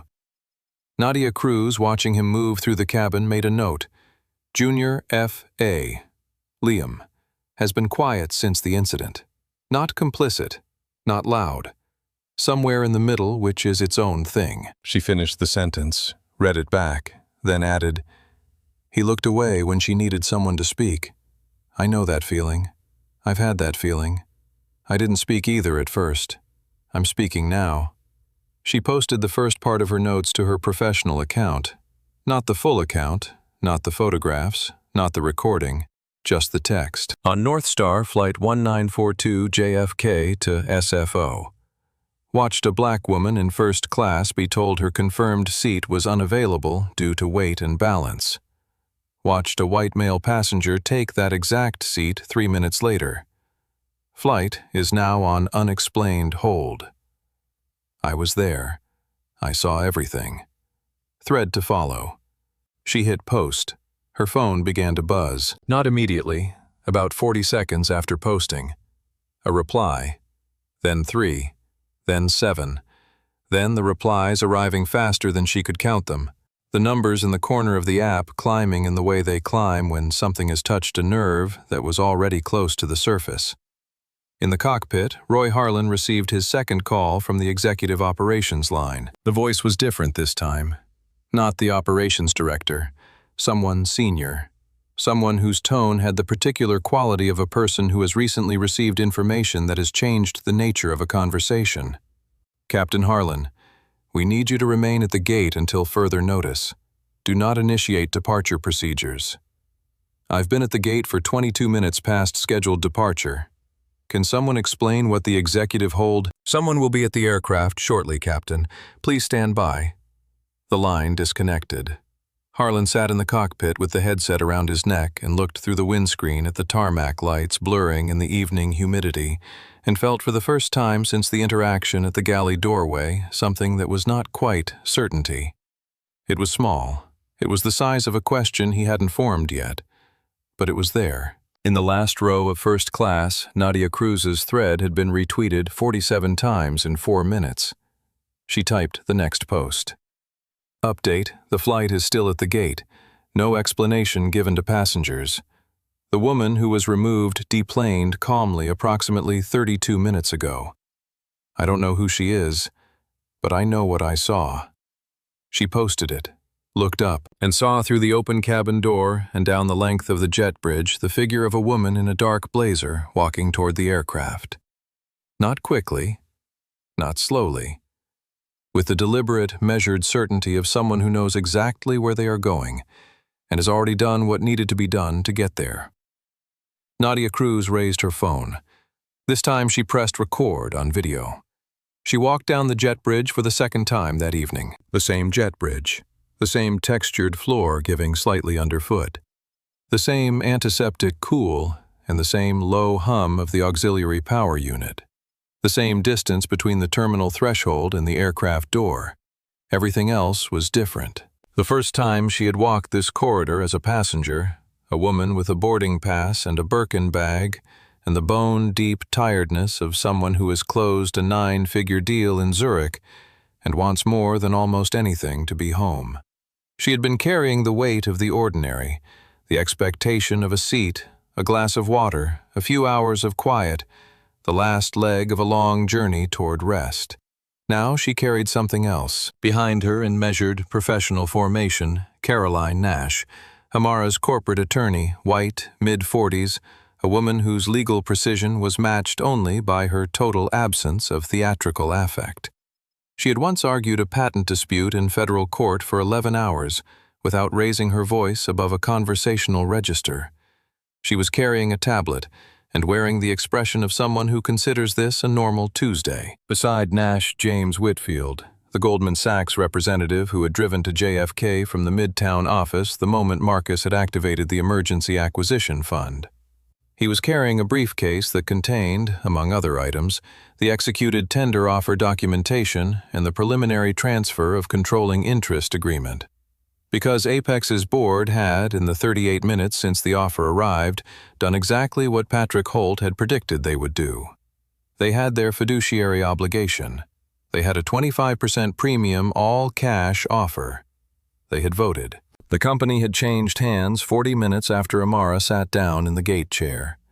And behind Nash and Whitfield, two men in dark suits who were the kind of people who did not need to announce what they did for a living because the way they stood announced it entirely. Sophia Reyes had stepped aside at the gate without a word. She had read her screen, and her screen had told her everything she needed to know about what category of situation she was in the middle of. She had stepped aside, and she had said with genuine quiet feeling, "Good luck, Dr. Osei." Amara had looked at her. "Thank you, Sophia." The same tone, the same genuine acknowledgement as the first time. Nothing performed, nothing theatrical. She had remembered Sophia's name the first time because she had read her tag and considered her a person worth remembering. That had not changed. That would not change. That was one of the things about Amara Osei that the world had never successfully educated out of her, the habit of seeing people. Now she walked. The jet bridge ended. The aircraft door was open. She stepped aboard. The cabin registered her arrival the way a room registers a change in atmospheric pressure. Not with sound or movement, but with something subtler, the kind of shift that happens in the nervous systems of people who are present in a space when something significant enters it. Brenda was the first to see her. Brenda was standing at the forward galley with a tray of empty cups and the expression of a woman who had been managing her anxiety about the unexplained hold through the performance of small operational tasks. When she saw Amara in the doorway, and then the lawyers behind her and then the suits, the tray in her hands tilted by approximately 15 degrees before she corrected it. The cups did not fall. Her composure, however, did something more significant. Liam Torres was at the back of first class collecting a used blanket when he looked up and saw her. He went very still. His hands holding the blanket stopped moving. He looked at Amara, at the lawyers, at the suits, and something in his face did a complicated thing. The particular expression of a person whose private theory about a situation has just been confirmed by evidence more conclusive than they anticipated. In seat 1A, Derek Fowler had his laptop open and a second drink in his hand, and the general demeanor of a man who has been mildly irritated by the delay, but is too polite to say so directly. He looked up when the ambient energy of the cabin shifted the way you look up from a screen when you sense that the room you're in has changed without being able to immediately identify why. He saw Amara. His face did something that would have been almost comical under different circumstances. The rapid sequence of recognition, confusion, reconfiguration, the dawning of a specific category of realization that is both mortifying and clarifying. He reached for his drink, put it down, sat very still. The cockpit door opened. Captain Roy Harlan stepped out. He was expecting an operations representative. He was expecting an explanation for the executive hold delivered by someone from the corporate office who would resolve the 25-minute delay with appropriate apology and allow him to get on with his evening. He was expecting a bureaucratic inconvenience with a bureaucratic solution. He was not expecting this. He looked at Amara, then at the lawyers, then at the suits, then back at Amara. And in his face, in the faded denim eyes and the set jaw and the whole carefully maintained architecture of a man who has been the final word in this space for 19 years, something happened. The authority was still there.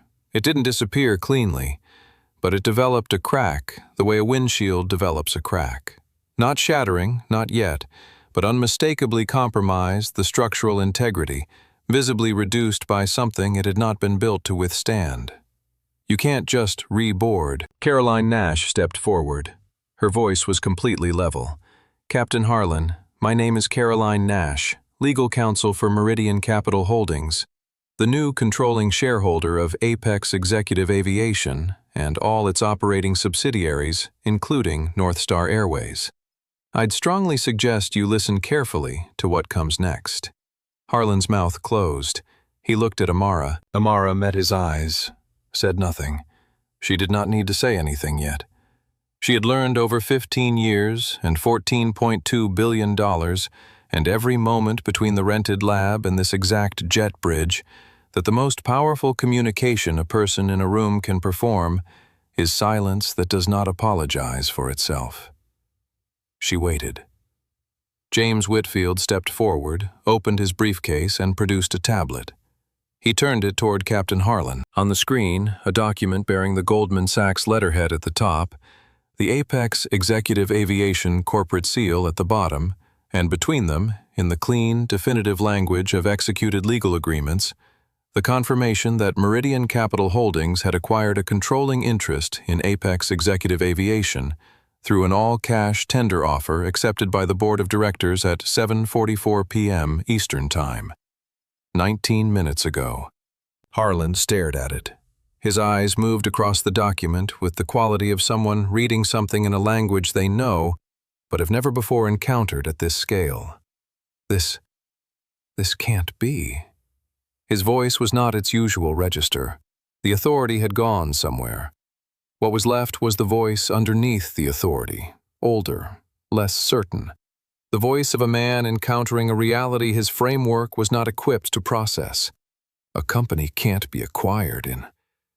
You can't just... An all-cash tender offer at a 25% premium to market close, accepted under fiduciary obligation by a validly convened emergency board vote. Caroline Nash's delivery was not unkind. It was simply accurate in the way that a correctly calculated answer is accurate. Without malice, without performance, simply correct. The acquisition is fully binding, Captain. The documentation is complete. I'd encourage you to consult your own attorney at your earliest convenience. Brenda made a sound. It was not a word. It was the kind of sound that happens in the throat of a person when understanding arrives faster than language can form around it. From the back of the first-class cabin, Nadia Cruz had her phone up. Openly, now no longer at an angle, no longer pretending she was doing anything other than recording. 3 other passengers in the cabin had their phones out as well. The man in 2B with the connection to make had forgotten entirely about his connection. The woman who had been refreshing the flight status page had put the laptop down. The ambient restlessness of a delayed cabin had converted in the 30 seconds since Amara reboarded into something with a completely different quality. The specific stillness of people who have recognized that they are witnesses to something that will not happen to them again in quite the same way. James Whitfield turned the tablet toward Harlan one more time and navigated to a second screen. The Apex Internal Employee Management System, logged in with new administrative credentials that now, as of 7:44 p.m., belonged to the entity that owned the company. He navigated to a file. Captain Roy Harlan's employment record. The interaction from 6:42 p.m., 36 minutes ago, had been flagged and entered by the operations director at Patrick Holt's instruction. It sat at the top of the file with a red indicator, pending review, passenger conduct incident, documented by operations log and eyewitness account. Below it, scrolling back through 4 years of records, 3 customer complaints, 2 involving differential treatment of passengers, 1 involving a confrontation with a gate supervisor. Each one filed separately, each one closed at the operations level, each one unconnected to the others on paper, until tonight. The system has logged your interaction with Dr. Osei at 6:42 p.m.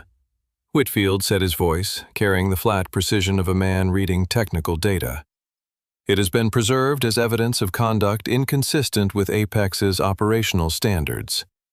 In addition, this record now reflects 3 prior complaints over the past 4 years involving analogous behavior, which are being reviewed collectively for the first time as of this evening.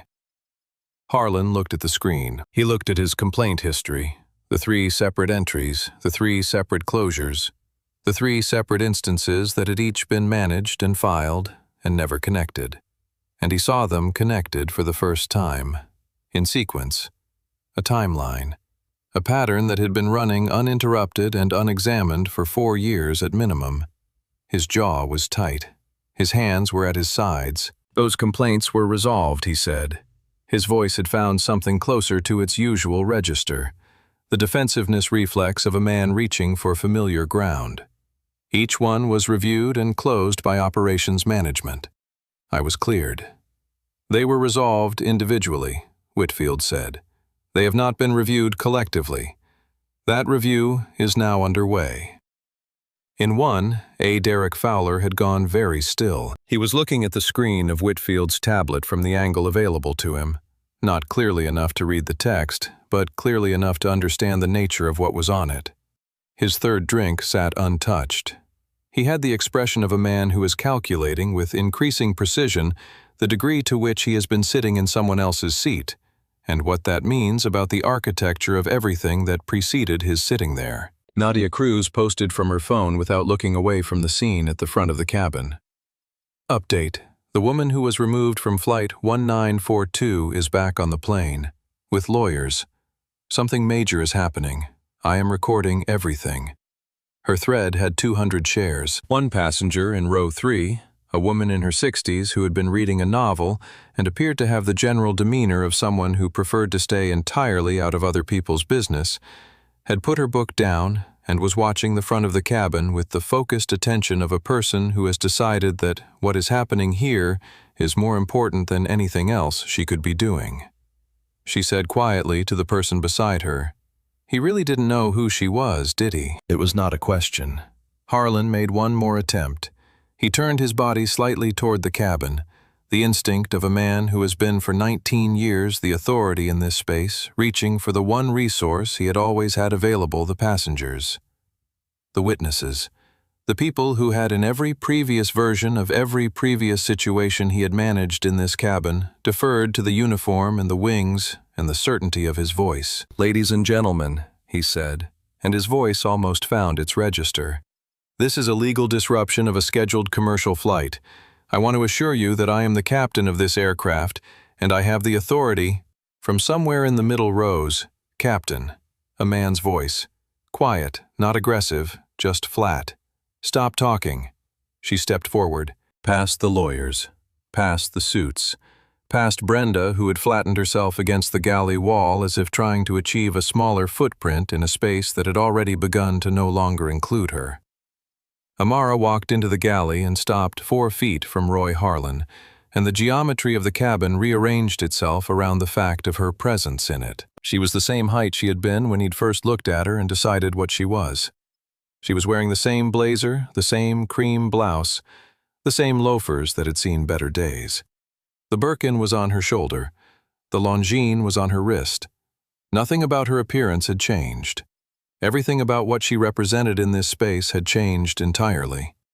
"Good evening, Captain Harlan," she said. She let the 4 words sit. "Then I believe we've met." The cabin was absolutely still.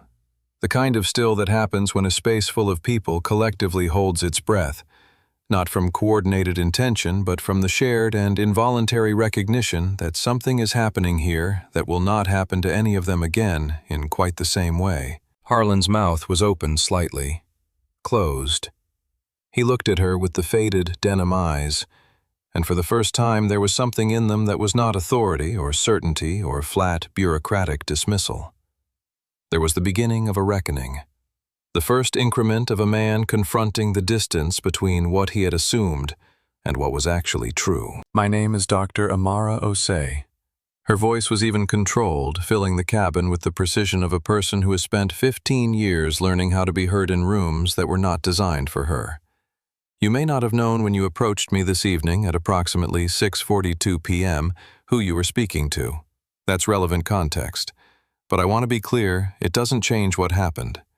What happened would have been wrong regardless of who I am. I'm choosing to tell you who I am not because it makes the wrong worse, but because you are about to learn that actions have consequences that are proportional to the person you've directed them at." She paused for exactly 1 beat. Over the past 51 minutes, my holding company, Meridian Capital Holdings, has acquired a controlling interest in Apex Executive Aviation. This aircraft and every aircraft in this fleet now operates under my ownership, effective as of 7:44 p.m. this evening. The gasps in the cabin were not theatrical. They were the involuntary sounds of comprehension arriving faster than people had prepared for. From row 5, a woman's whispered voice. She bought the company. Harlan's face moved through 3 expressions in approximately 2 seconds. Each one was honest, which meant each one was worse than the last. The first was pure disbelief. The disbelief of a man whose reality has just presented him with data he has no framework to process. The second was the beginning of calculation, the instinct of self-preservation reaching for any available argument or exit. The third was the expression that arrives when both of those fail, and what remains is the unadorned understanding of what has actually happened. He started. That can't be. It is, Amara said. She continued. Her voice did not rise. It did not need to. In the enclosed metal space of the first-class cabin with every passenger present and Nadia Cruz's phone recording and 3 additional phones held up by passengers who had arrived at the same decision independently, a conversational register carried the full distance. My first official act as the new owner of this company is a matter of flight safety. She held his gaze. You cited weight and balance as your justification for removing me from my confirmed seat this evening. I've had an opportunity to review that justification. I find it, and by extension I find you, to be a liability that this company can no longer sustain. A beat. Captain Roy Harlan. Your employment with North Star Airways and every affiliate of Apex Executive Aviation is terminated effective immediately. Please collect your personal belongings from the cockpit. You are no longer in command of this aircraft. The gentleman behind me will escort you from the plane. 1 second. 2. The silence was complete. Harlan's mouth opened. He was reaching for words, the words of authority, the words of a man who does not accept being managed in his own space. The words of protocol and chain of command and 30 years of being the final word. He reached for them and found them absent, not because he hadn't thought of them, because they no longer applied. Because the chain of command had just been reorganized from the top, and the new top was standing 4 feet in front of him. You can't. I can, Amara said, and I have. She turned her head slightly to the right. Miss Nash. Caroline Nash stepped forward. As new majority owner and acting executive authority of Apex Executive Aviation, Dr. Osei's termination order is legally binding and effective immediately under the employment contracts you signed with the company, which include provisions for summary termination by the owning authority in cases of gross misconduct. Nash's voice carried the flat, total certainty of a person who has checked every relevant clause. You may, of course, consult an attorney. I'd recommend doing so. In the meantime, this aircraft requires a new captain, and you are no longer eligible to be present on it in a professional capacity. Harlan stood for one more moment in the galley of the aircraft he had captained for 6 years. He stood in his immaculate uniform with the wings on his chest and the posture of a man who had until 51 minutes ago been entirely certain of his place in the world and what the world owed him in return for occupying it. Then he turned toward the cockpit. His first officer, Thomas Blake, had been in the cockpit for the entirety of this exchange. He had heard every word. He had not emerged. When Harlan pushed through the cockpit door, Nadia Cruz caught a 1-second glimpse of Blake's face through the opening, the face of a man who had made himself very small and was now processing the wisdom of that decision. Harlan retrieved his flight bag from the cockpit, came back through, did not look at Amara as he passed her in the galley, did not look at Brenda or Liam. He walked down the first-class cabin toward the jet bridge with the careful, controlled movement of a man managing his last professional performance. The performance of someone who is leaving with dignity, when dignity is the last thing the moment has extended to him. He passed Nadia Cruz's row. She did not lower her phone. He reached the open door. He stepped onto the jet bridge. And Nadia Cruz posted one sentence. He just walked off his own plane. The jet bridge door didn't close dramatically. It didn't seal with a sharp sound or a satisfying click. It stayed open. Flight 1942 was not going anywhere with just a first officer in the cockpit. And so, Roy Harlan walked down the jet bridge and back into the terminal with the door still open behind him, the yellow ambient light of the corridor following him all the way to the end. One of the suits went with him.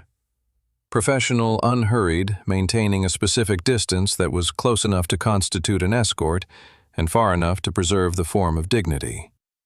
In the first-class cabin, the collective exhale was audible. It was not a cheer. It wasn't celebration in the conventional sense. It was the specific, involuntary release of people who have been holding something. Tension, disbelief, the metabolic cost of witnessing something that is simultaneously very wrong and then very suddenly corrected, and have been given permission to let it go. The woman in row 3, who had observed that Harlan hadn't known who he was dealing with, leaned back in her seat and looked at the ceiling for a moment.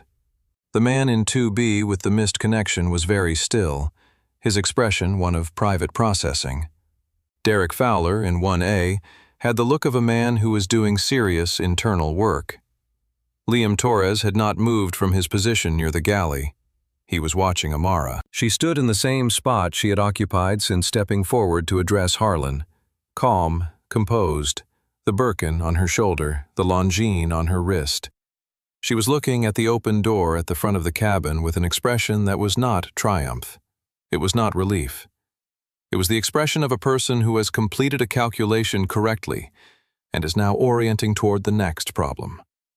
Outside on the tarmac, Nadia Cruz's thread had passed 12,000 shares. A travel journalist with 400,000 followers had reposted the original with the comment, "This is the aviation story of the decade, and it's happening right now at JFK." 3 major publications had direct messaged Nadia for contact information. Her phone was buzzing continuously.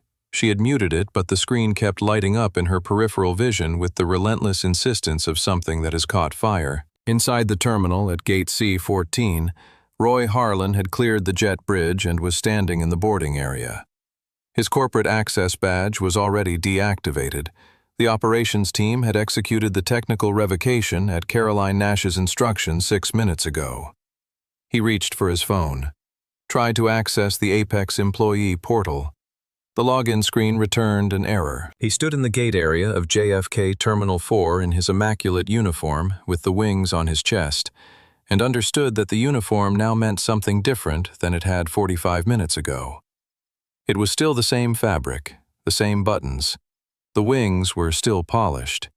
But the man inside it had, in the span of one conversation and 51 minutes, become someone the uniform no longer had authority to represent.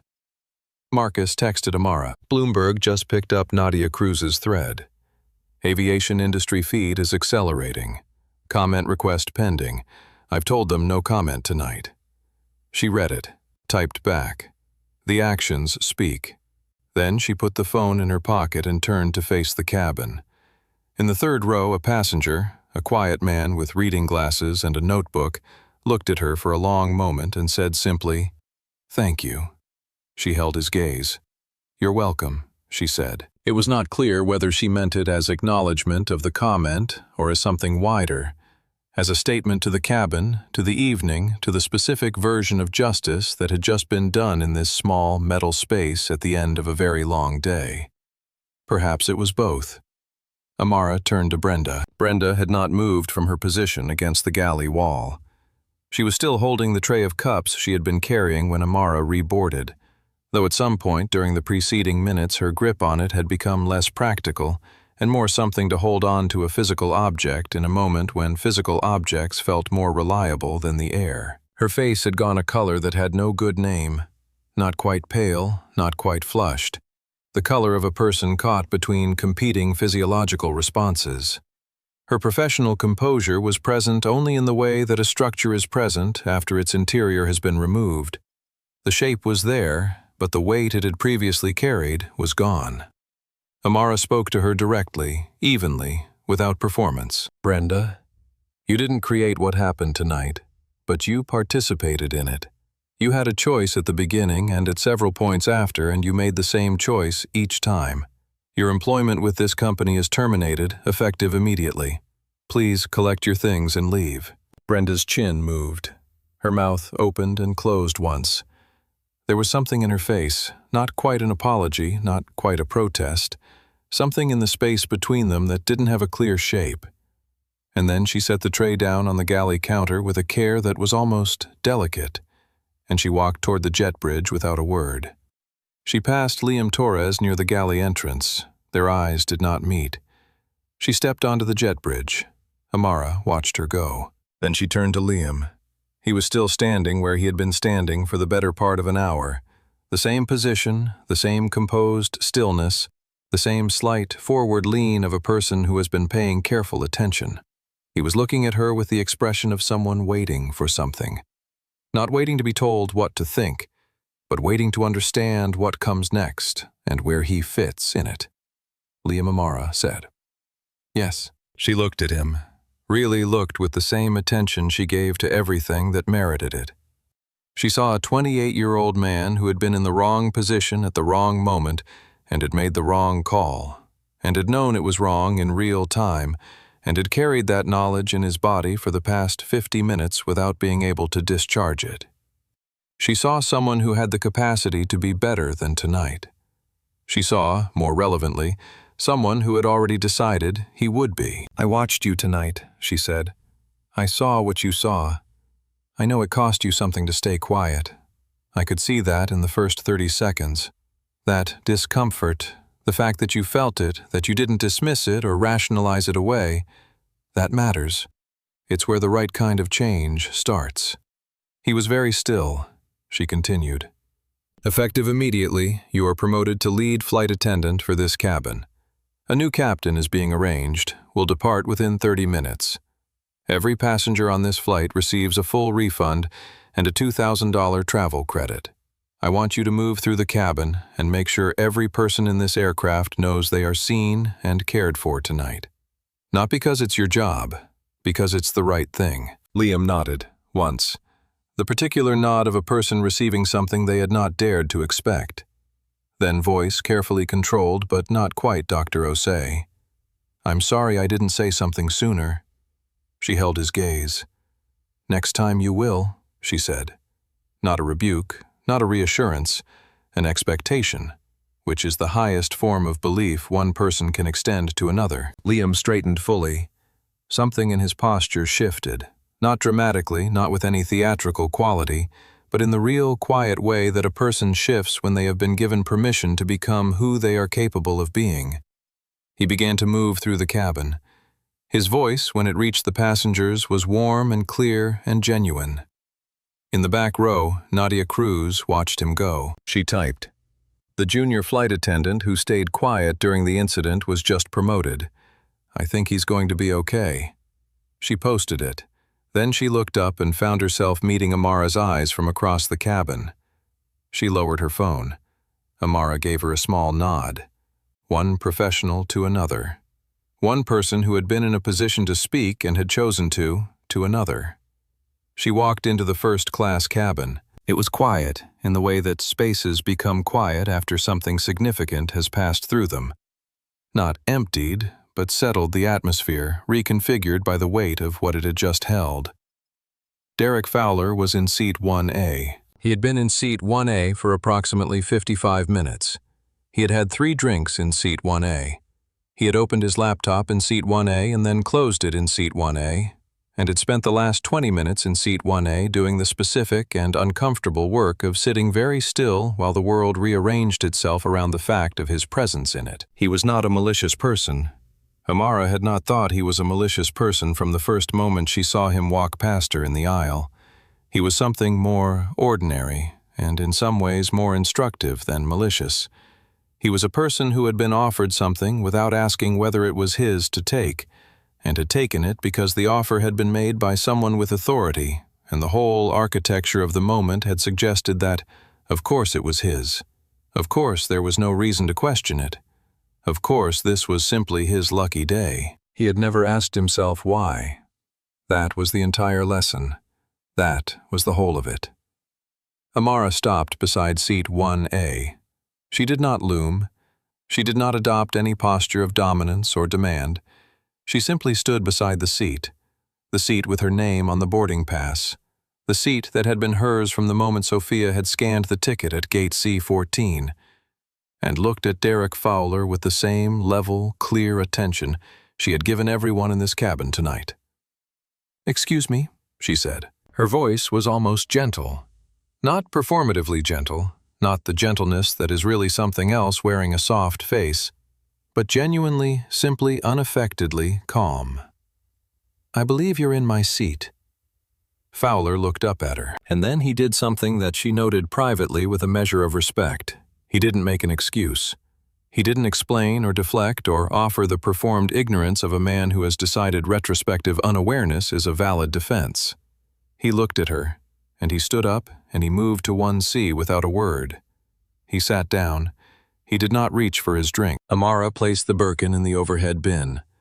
The practiced, efficient movement of someone who has done this many times and expects to do it many more. She sat down in seat 1A.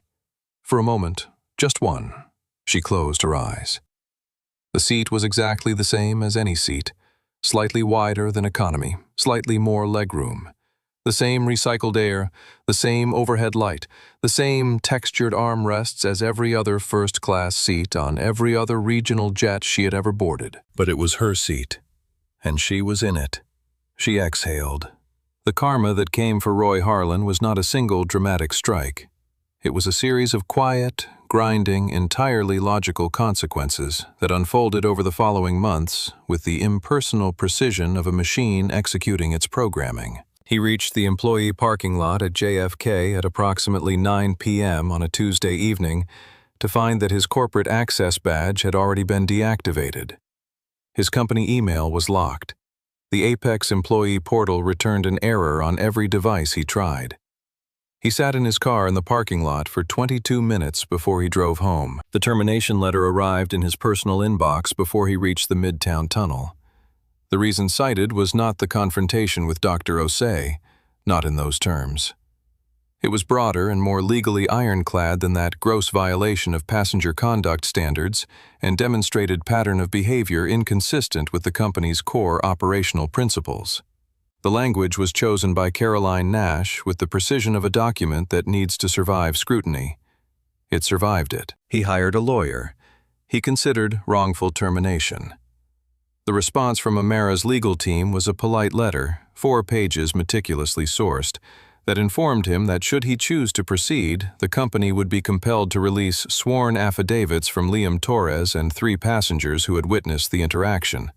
Nadia Cruz's recorded audio and video which had been preserved as evidence, and Harlan's complete complaint history, including the 3 previously unconnected incidents now reviewed collectively for the first time, which painted a pattern that was going to be very difficult to present to a jury as coincidence. Furthermore, they would be filing a formal review of his conduct with the Federal Aviation Administration under the professional responsibility clauses of his pilot certification.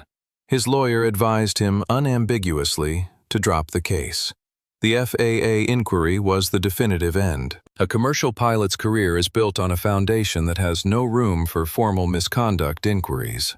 Not technical ones, not administrative ones, and emphatically not ones involving documented discriminatory passenger treatment. Even a pending inquiry before any finding made him untouchable. The aviation world is smaller than it appears from the outside. Word travels with the efficiency of a closed professional network that has very few degrees of separation between its nodes. Within 3 months, Harlan had applied to 4 carriers. None of them progressed past the initial screening. He applied to 2 charter companies. One did not respond. One responded with a polite form rejection. The story had been reported by 3 aviation industry publications, picked up from Nadia Cruz's thread and the subsequent Bloomberg piece, and it had attached itself to his name with the permanence of a public record. He moved out of his apartment in Westchester. He moved in with his sister in New Jersey. He spent a great deal of time in the morning sitting at a kitchen table with coffee that went cold, while he tried to construct a version of events in which the outcome made sense. He couldn't construct it. What he arrived at eventually, not quickly and not with any comfort, was the understanding that the outcome was the outcome because the action was the action. That the evening at JFK had not been an aberration, that the 3 complaints in the 4 years before it had not been aberrations, that the thing he had been doing in this aircraft and in others like it over 19 years had been running quietly on the assumption that the people it was directed at did not have the means or the platform to make it visible. One of them did, he thought. One of them finally did. That was the last thing he thought about it for a long time. Brenda Marsh found work 8 months later at a budget carrier operating red-eye routes between secondary markets. The first-class cabin she was assigned to had 4 seats. She was the most senior flight attendant on a crew of 3. It was not where she had imagined being at 45. It was where her choices had delivered her. She did not appeal her termination. Patrick Holt lost his company, not his choice, not through any wrongdoing the law would recognize, but through the fiduciary arithmetic of a board that had no option but to accept a 25% premium, all-cash offer. His professional reputation survived. His personal wealth survived. What did not survive was the particular confidence of a man who had believed he understood the company he had built. He understood in the months after that he had built something he had never fully examined.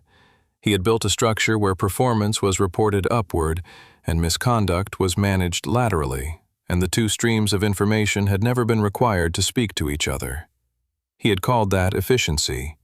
He had been wrong about what to call it. Late one evening, he opened a document on his laptop and wrote a note he never sent, Dr. Osei. I should have known who was in that cabin, not because of who you are, because of what I was responsible for. The failure was mine before it was Harlan's. He closed the document. He did not send it, but he kept it.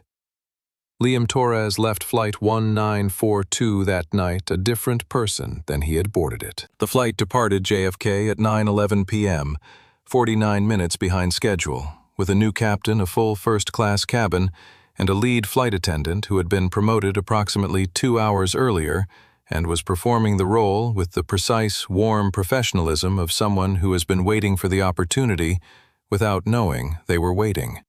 He addressed every passenger by name. He apologized for the delay with genuine specificity rather than scripted vagueness. He made sure that every person on that aircraft felt, before the wheels lifted, that someone on the crew saw them. The woman in row 3, the one with the novel she had put down, told him when he brought her a cup of tea she hadn't ordered but had wanted that he was the best flight attendant she had encountered in 30 years of flying. He said thank you. He meant it. He moved on to the next passenger. 6 months later, under the restructured Apex Executive Aviation, now operating with a full DEI review, a new HR architecture that required complaint patterns to be reviewed collectively rather than managed individually, and a passenger advocacy office that Amara had established in her 2nd week of ownership, Liam Torres was promoted to head of in-flight services training. His curriculum included a case study titled Flight 1942, all names except Amara's, redacted, all events exactly as they occurred, presented not as a lesson in what was wrong, but as a lesson in what a single moment of courage can produce when it arrives, and what the cost of its absence is when it doesn't. He developed the curriculum himself. He presented it himself. He was, by every available measure, extraordinary at it. He had not forgotten the 1 second in the galley when he had met Dr. Osei's eyes and looked away. He had not forgiven himself for it in the way that some things don't warrant forgiveness so much as they warrant transformation. He was transforming. Nadia Cruz's thread by the morning after Flight 1942 had accumulated 2.1 million impressions. The Bloomberg piece, How a Pilot's 4 Words Cost an Airline Its Owner, ran 2 days later and was shared by 3 sitting senators, a former Secretary of Transportation, and approximately every aviation professional on the platform simultaneously. It won a regional journalism award 8 months later. The long-form piece she wrote, published in a national travel magazine under the title The $1.1 Billion Seat, was her most read article to date. It treated the events with the rigorous fairness of a journalist who had been present for all of it and wanted to be exactly that present, accurate, fair. She quoted Liam's promotion. She did not speculate about Amara's motivations. She let the facts carry the weight because she had learned in 9 years of writing about these spaces that facts, when they are this specific and this clear, do not require editorializing. She and Amara never spoke. Nadia had not sought an interview. She had filed a formal media inquiry through Amara's PR team and received a polite, professional decline. She understood it. She respected it. Some stories exist to be told by the people who witnessed them, not by the people who made them. Sophia Reyes received a personal note from Amara, handwritten on OSE Advanced Materials stationery, 3 weeks after Flight 1942. It said, "You said, have a wonderful flight and meant it. You deserve the same. Thank you for your grace under pressure." Sophia's supervisor received a separate communication from the Apex Executive Aviation Passenger Relations Office, commending her professionalism and service orientation. She was promoted to Senior Gate Operations Manager within the quarter. She kept the handwritten note in her desk drawer. Marcus Webb received a handwritten note as well. It said, "You executed flawlessly in 47 minutes. That is the last time I fly commercial." He laughed for the first time in 51 minutes when he read it. Then he booked the Gulfstream. 6 months later, she was at 43,000 feet. Her aircraft, a Gulfstream G600 drawn from the newly restructured Apex Executive Aviation Fleet, its tail marked with a single, clean gold O for OSE, moved through a sapphire sky over the Rockies. Below the American landscape unrolled in all its indifferent, astonishing vastness, the high desert giving way to the foothills, giving way to the plains stretching east toward every city where every version of herself had been underestimated by a man in a uniform, or a man behind a desk, or a man in a professor's office who had looked at her and calculated incorrectly. Liam Torres brought her a cup of tea without being asked. He was her head of personal flight crew now. Calm, composed, a man who occupied his role with the quiet authority of someone who has earned it through a harder path than most. He set the tea down with the efficiency of someone who has paid attention to how she takes it and said, "Initial descent into Denver in 22 minutes. Car is confirmed and waiting." "Thank you, Liam," she said. She meant both things. She always meant both things. She was flying to Denver to launch the first phase of the Open Sky Initiative, a privately funded program seeded with $30 million from the OSE Foundation, designed to place young people from under-resourced communities into aviation training, aerospace engineering programs, and leadership pipelines across the industry. The first cohort, 60 students from Baltimore, Cleveland, Houston, and Chicago. Some of them wanted to be pilots. Some wanted to design aircraft. Some weren't sure yet what they wanted, which was fine. Fine was the beginning of everything. She looked out the window. The landscape below was vast and patient, and entirely uninterested in who she was or what she had built, or the particular Tuesday evening at JFK that had set the last 6 months into motion. It was simply the Earth doing its job, the way the ground crew in the yellow vest had done his job, the way Sophia had done her job, the way Liam was doing his job right now. With precision, without ego, because it mattered, and because they were the people chosen to do it. She thought of the Cleveland Hotel. She thought of the plant that needed water. She thought of the journal entry she had written at 27. "One day, I will own something so large that no one will be able to make me wait in a lobby again." She had meant it as a private vow, written in the dark by a woman who was tired and clear-eyed, and had decided to convert the tiredness into something useful. She had not known, writing it, that the something useful would take the specific shape it had taken. She had not known about Roy Harlan, or Liam Torres, or Nadia Cruz, or the particular Tuesday evening when all the preparation and all the fuel and all the converted underestimation would arrive at its moment and produce not a scene, not a complaint, not a tweet, but a company. She had just known it was necessary. She finished her tea, laced her fingers together in her lap, looked out at the sky. Amara OSE didn't buy a company to prove a point. She bought it because she understood, with the precision of a scientist and the patience of a woman who had been building toward this her entire life, that some structures don't change from the outside. You have to get inside them. You have to own them. And then you have to rebuild them from the foundation up, not for yourself, but for every person who will come after you and deserve better than what you got. Roy Harlan told her there was no space. He was looking at one seat on one plane. She was looking at the entire sky. There is space. There has always been space. Some of us just had to buy it first, and then make sure the door stays open for everyone who comes next. If this story moved you, if you've ever been underestimated, overlooked, or told there was no space for you, please give this video a like right now. It takes 1 second, and it means everything for stories like this one to reach more people. Share this video with someone who needs to hear it today. A friend, a family member, anyone who has ever been told they don't belong somewhere they earned. And if you haven't subscribed yet, hit that button right now. We tell stories like this one every week. Stories about dignity, about justice, and about what happens when the people who are told there is no room decide to own the building. Every like, every share, every new subscriber helps us keep going. Thank you for watching. I'll see you in the next one.